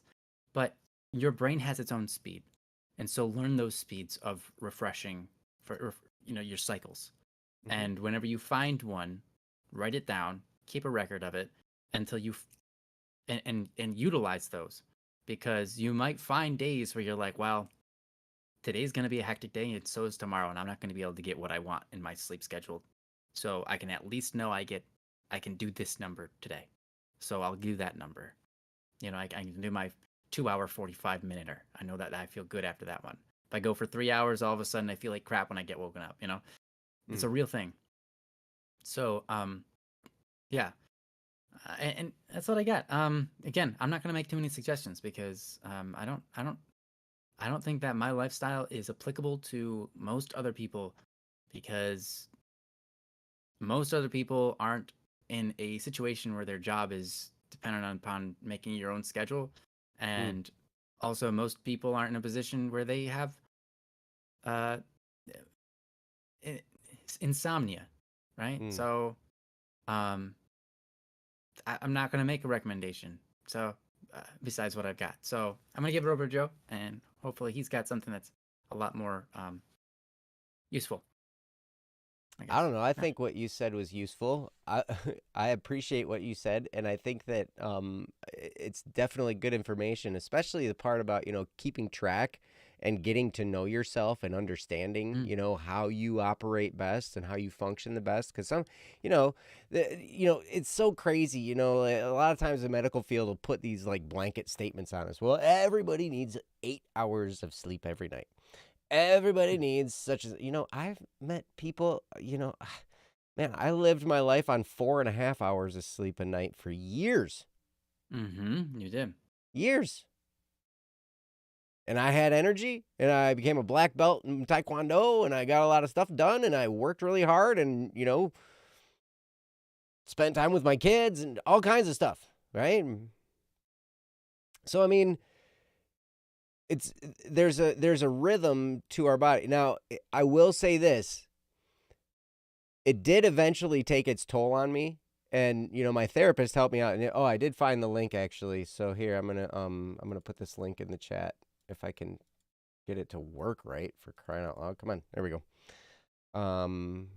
Here's this is where my therapist sent me. When we first started going through depression, the causes for depression, all these kinds of different stuff, sleep was a big factor. Okay?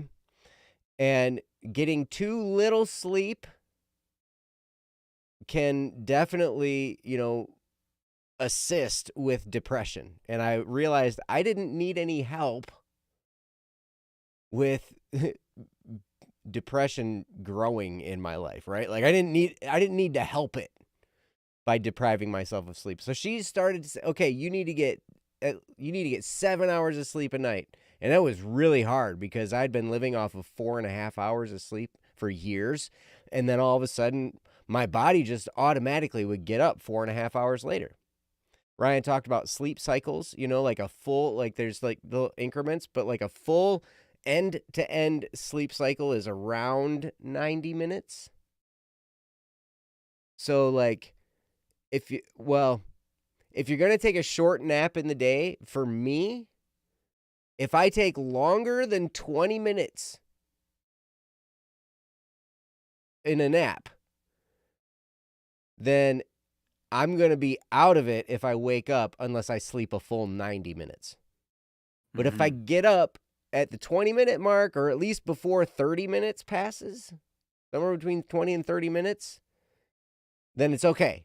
And I'm refreshed and I'm energized and I'm okay. But if it goes past that 30 minutes, man, I'm out for 90, or else I'm going to wake up and I'm going to be cranky and groggy and just whatever, right? So if you can pay attention to yourself and pay attention to, the types of things that your body does, that's great. Now, I sent you this website. There's a part on there called Sleep Hygiene. You can go there and read through. It's really short, and then there's a little YouTube video about it too. They just have some basic tips on how to set up a bedtime routine, how to, like, the certain things to avoid before trying to fall asleep, like TV, electronics, stuff like that. They recommend shutting off electronics, like 30 minutes to an hour before you're going to try and fall asleep. Maybe read a book instead, put on your comfortable pajama clothes, whatever you're going to sleep in, and just kind of wind yourself down at a certain time. So this will fit into your schedule, but it comes into the sense of having a routine, right? And Ryan talked about, sometimes you need to reset your schedule. So you're like, okay, I need to reset it for this particular time, but I can't fall asleep. So I'm going to stay up. And then you stay up too late. You get 1 hour of sleep and you get up at the time you're going to get up. And then that whole day you're kind of tired. But then you got to keep yourself awake until that scheduled routine time, right? Mm-hmm. Yeah. So and you can get real good at doing that. What's that? I said you can get real good at doing that. Having if you the do that routine? enough, resetting routines like the resetting. every couple of days. Oh yeah. Yeah, you can get real good at it. You bet, man. But anyway, so read through that and watch that little video, and hopefully there's some helpful information in there. That's what my therapist sent me. There's some other stuff. If you Google Hal Elrod, he wrote a book called The Miracle Morning, and he talks all about having morning routines. But what he talked about was, when it comes to falling asleep, one of the most important things for waking up the next day is telling yourself when you go to sleep that you're going to wake up with energy the next day. Like That's the real thing. Your attitude and your outlook when you fall asleep will carry over into the morning. It does. It's weird, but it does. So if you go to sleep and you're thinking, oh my gosh, I'm not going to get nearly enough sleep. Oh, I can't believe it's 3:30 in the morning and I have to get up at 5. Like, oh, this is going to be terrible. And we can freak ourselves out. And then sure enough, lo and behold, we wake up and it's terrible and we feel crummy and it's awful, right? But he says, you can get 4 hours of sleep and you can wake up and pop out of bed. And there are other things that he talks about as far as like what to do to get yourself to wake up. Like get up, brush your teeth, having toothpaste in your mouth, that cool feeling like, whoa, wakes you up a little bit. Maybe you wash your face, drink lots of water when you first wake up. Like a pint. Sure. Drink a whole pint of water or a half pint, whatever, right? So, but anyway, so drink water, brush your teeth, when you first wake up. These are things that help you overcome the inertia of falling asleep. And I remember having to do this because I was a snooze button pusher, right? I was the snooze button guy. I'd hit it over and over and over again. I didn't care. I was just like, And then I heard it made so much logical sense. It's like we hit the snooze button because we hate waking up. But by hitting the snooze button, we force ourselves to wake up over and over and over again. We're doing the thing we hate so true. over and over and over again. And I'm like, oh, he's so right. Yeah, it is so true.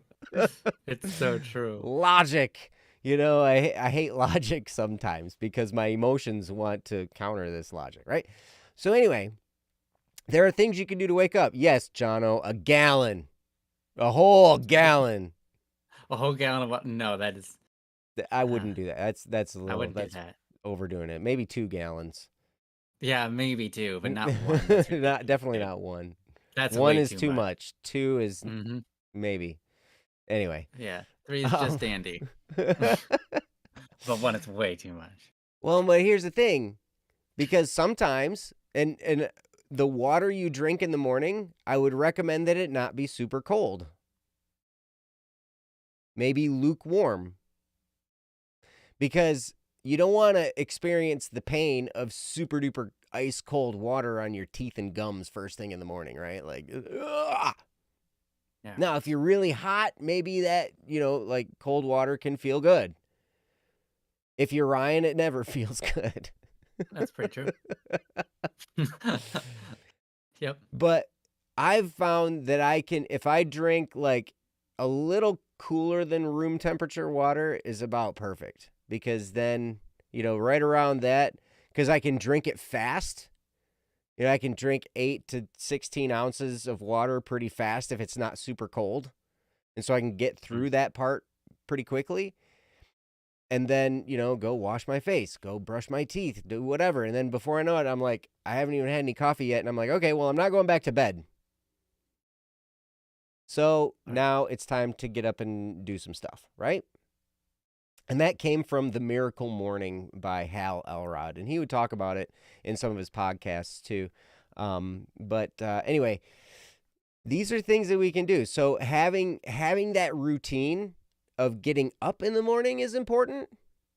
You get up, there's certain habits that you start to develop, and you can write them down. Brush teeth, drink water, wash face. Then read something, move my body, exercise, whatever, whether it's yoga or stretching or whatever, like that.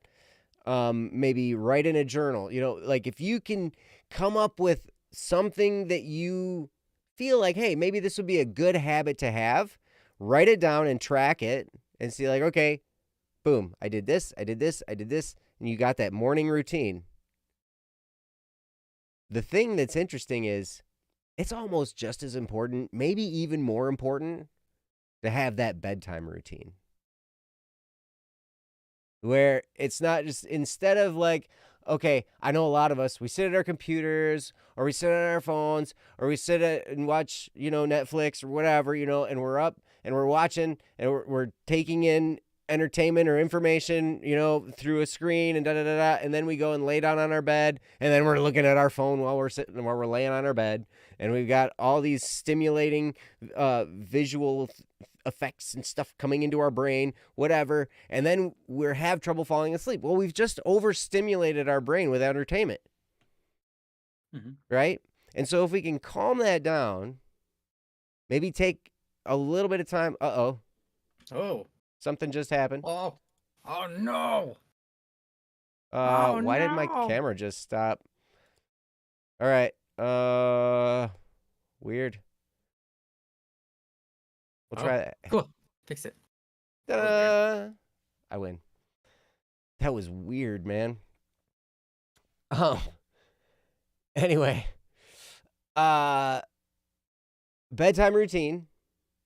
If you can wind yourself down, maybe reflect on the day, maybe journaling is a good thing to do at the end of the day. I find reading helps.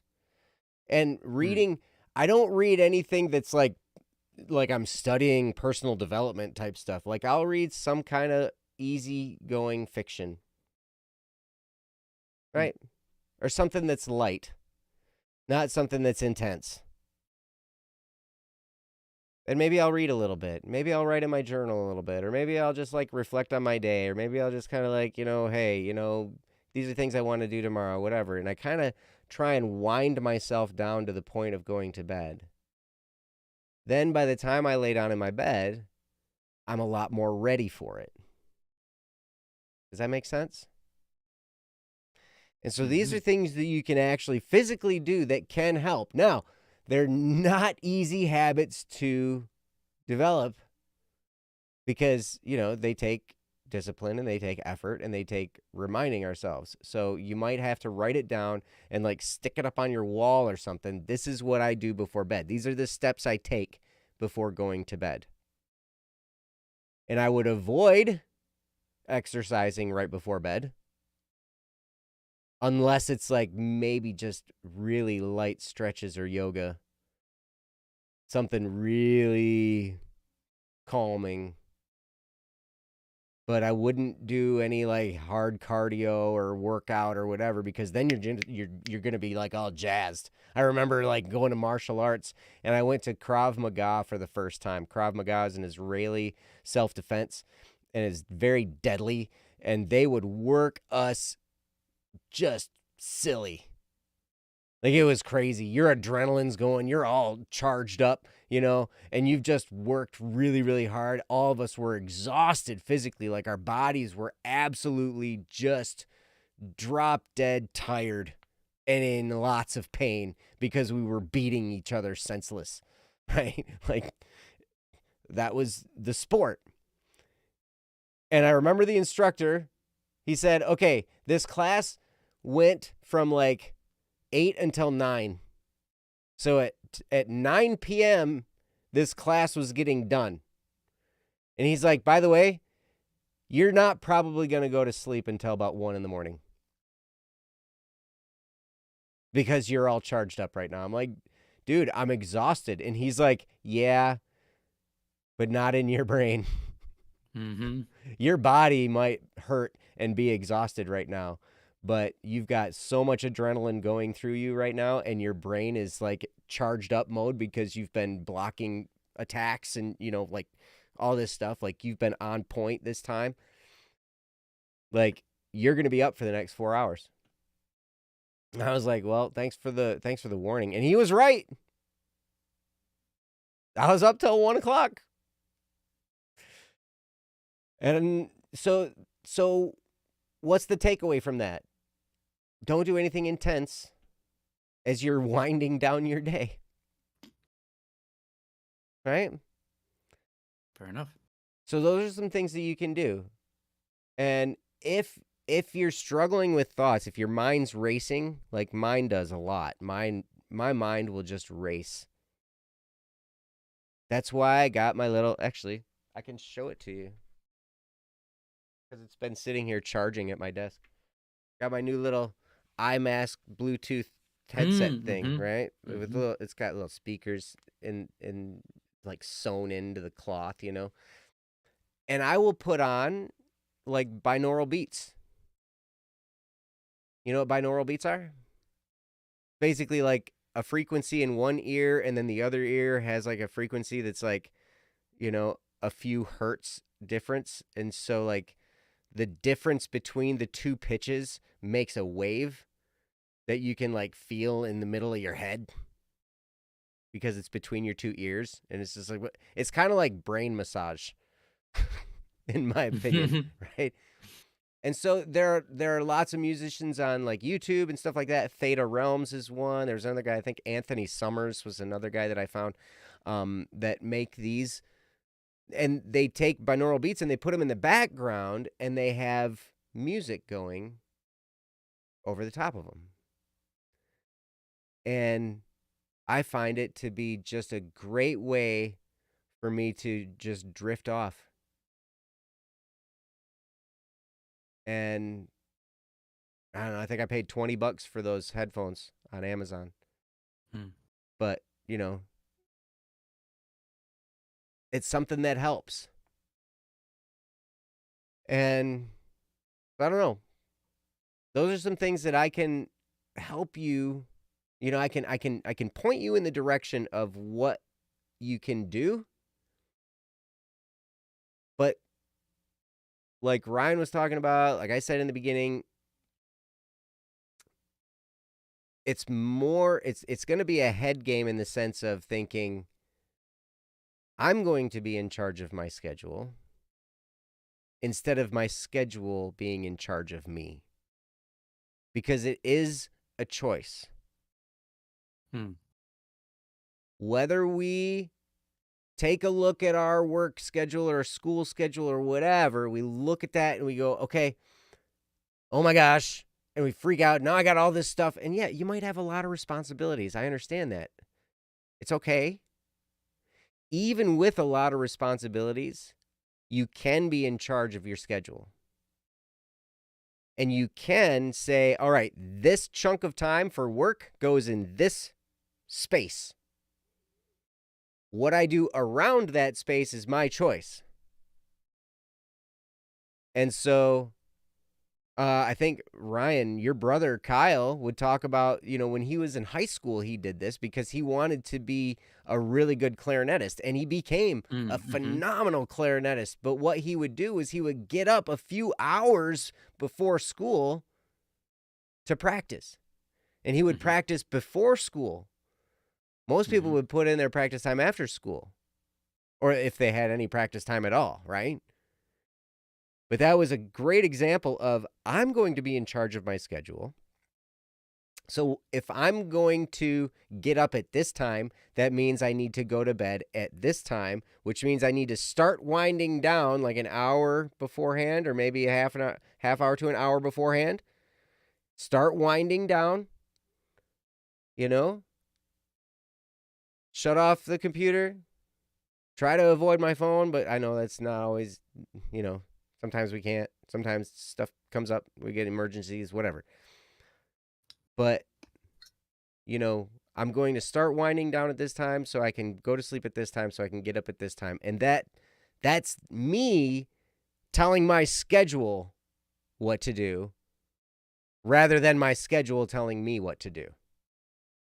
Does that make sense? You're like, well, that's not any different. You still got the same stuff. Yes, that's true, but I get to decide. Yes, there are things I have to do.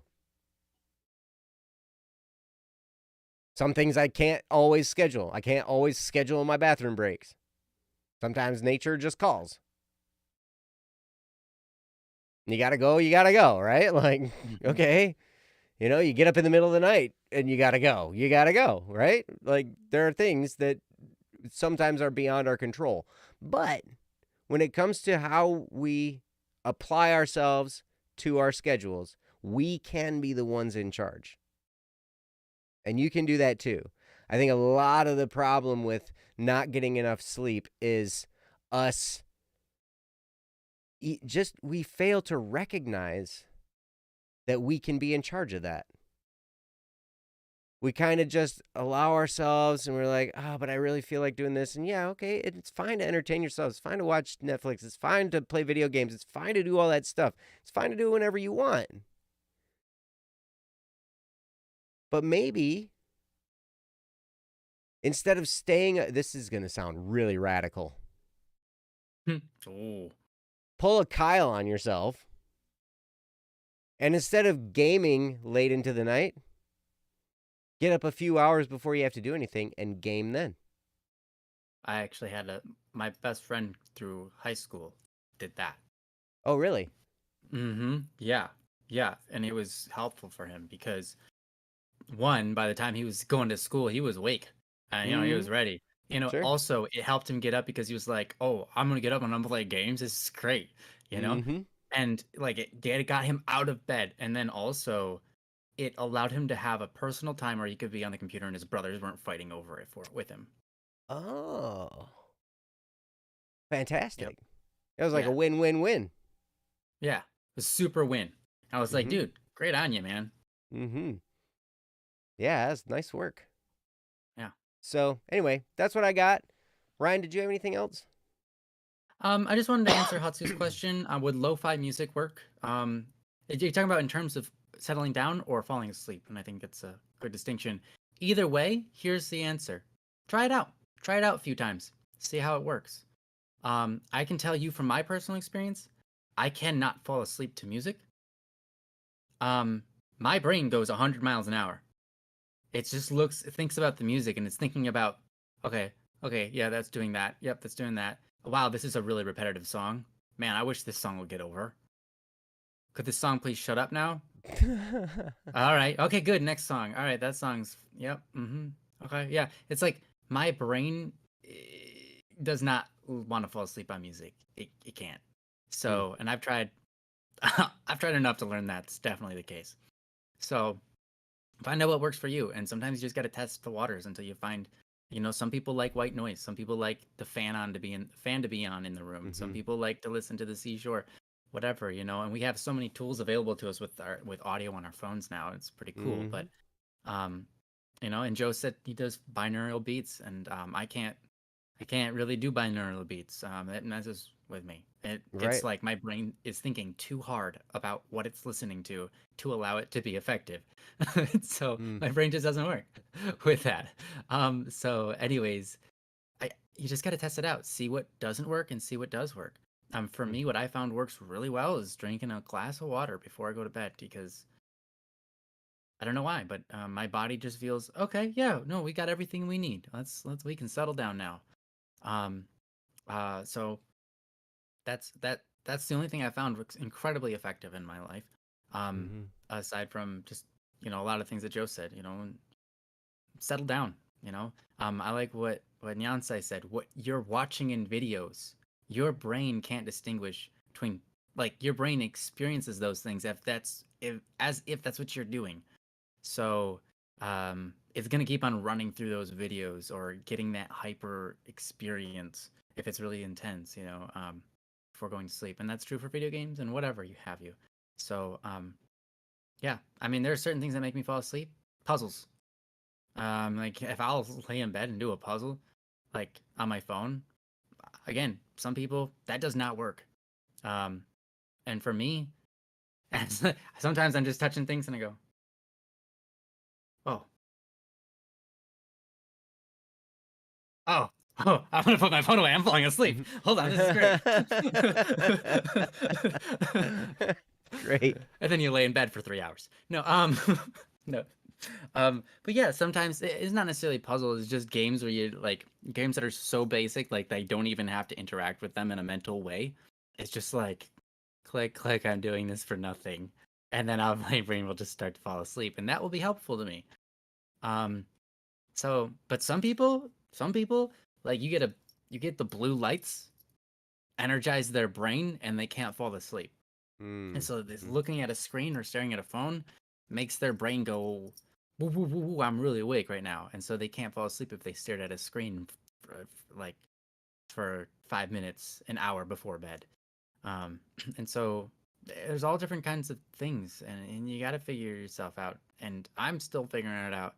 Um, and so all I know is a lot of the methods that have been presented don't work for me, and some of them that haven't been presented work for me. So Mm. um, what I would recommend is if you're having struggle sleeping and you want, like Joe said, if you're just working on your scheduling, you're not really having trouble sleeping, then yep, make that schedule, decide for yourself, and live it out. Don't fall into the trap of disobeying yourself. And you put a comment in there where you said oftentimes when you create, you said, when I tell myself what to do, I always seem to disobey it. Mm. Great topic for next time. I Mm-hmm. think if you want to put that topic in, I mean, that's definitely worth talking about. Yeah, that's a Because that's topic in not that's itself. not just a you thing. That's Oh not just yeah. a you thing. No, Um, that's a me thing. so that's a yeah. We can Everyone experiences commiserate. that. Yeah. And learning to get over that is really important. So I think there's a lot. Yep. Yes, it says me as well. So I think Mm-hmm. it's definitely worth talking about, and it's a point that we can all improve on. So bring it up, Tatsu. Bring it up. That's I think why I that'd be like the awesome. sacrament of confession, and why I go there so many times. Yeah. Because Right. I, because I disobey Tell myself. myself not. Yeah. Tell Yep. myself I'm Yep. not gonna do something and I Absolutely. disobey it. Or tell Uh-huh. myself I am gonna do something and I disobey Yep. Yep. it. Absolutely. That's why it's really nice to have confession for sure. Yep. Anyhow, thank you so much, everybody. I'm gonna stop it there and give it back over to you, Joe. You give it to me. And Mhm. yeah, I think that's where we'll call it. Thank you so much for the topic, Hatsu, and hopefully some of that's helpful. I hope you put in that next topic of about disobeying yourself, Mhm. because that that could lead to a really interesting topic. Mhm. You might learn more than you bargained for about Ooh. people. Yes, for sure. I think that's Yeah. likely. So how should you word it? Word it how you want, man. Yeah. It's all good. I mean, honestly, you could word it just like you did in the other thing. Mm-hmm. That's Yep, you can copy I mean, paste yeah. from the chat into the thing, and that would work. Just make sure you let them know Uh-huh. you're human, but you've submitted topics, so you know how the drill goes. You know how the drill So, goes. If you want to yeah, submit a topic, if you're new to Don't Worry Wednesday for whatever reason, you're lurking around or whatever, you go to don'tworrywednesday.com and click on that submit a topic button. You'll find yourself an escape of many questionnaires. No, I'm just kidding. It's just going to be fill out one. you It's gotta just just put gonna your topic in there, you just gotta put your right? topic in. And you say that's my topic, and then you say yes, I'm a human, and you tell us whether you want to be here for the when we cover it or not. There you go. That's it. Just three things. It's pretty simple. Mm-hmm. Yep, it's cool. So anyway, uh, like Ryan said, go to don'tworrywednesday.com if you got a topic. Thank you so much for being here, everybody. You guys. Man, we couldn't do this show without you. We love you so much, and that's why we do this, because we want to Mhm. hang out with you. We want to hang out and help, and if we can, have a conversation about stuff, and feel free. If we're talking something and it doesn't jive with you, let us know. Yeah. You know. Feel free to bring up objections. I mean, we've had them before on the stream in the Hmm. past, and they've always been great Yep. to have.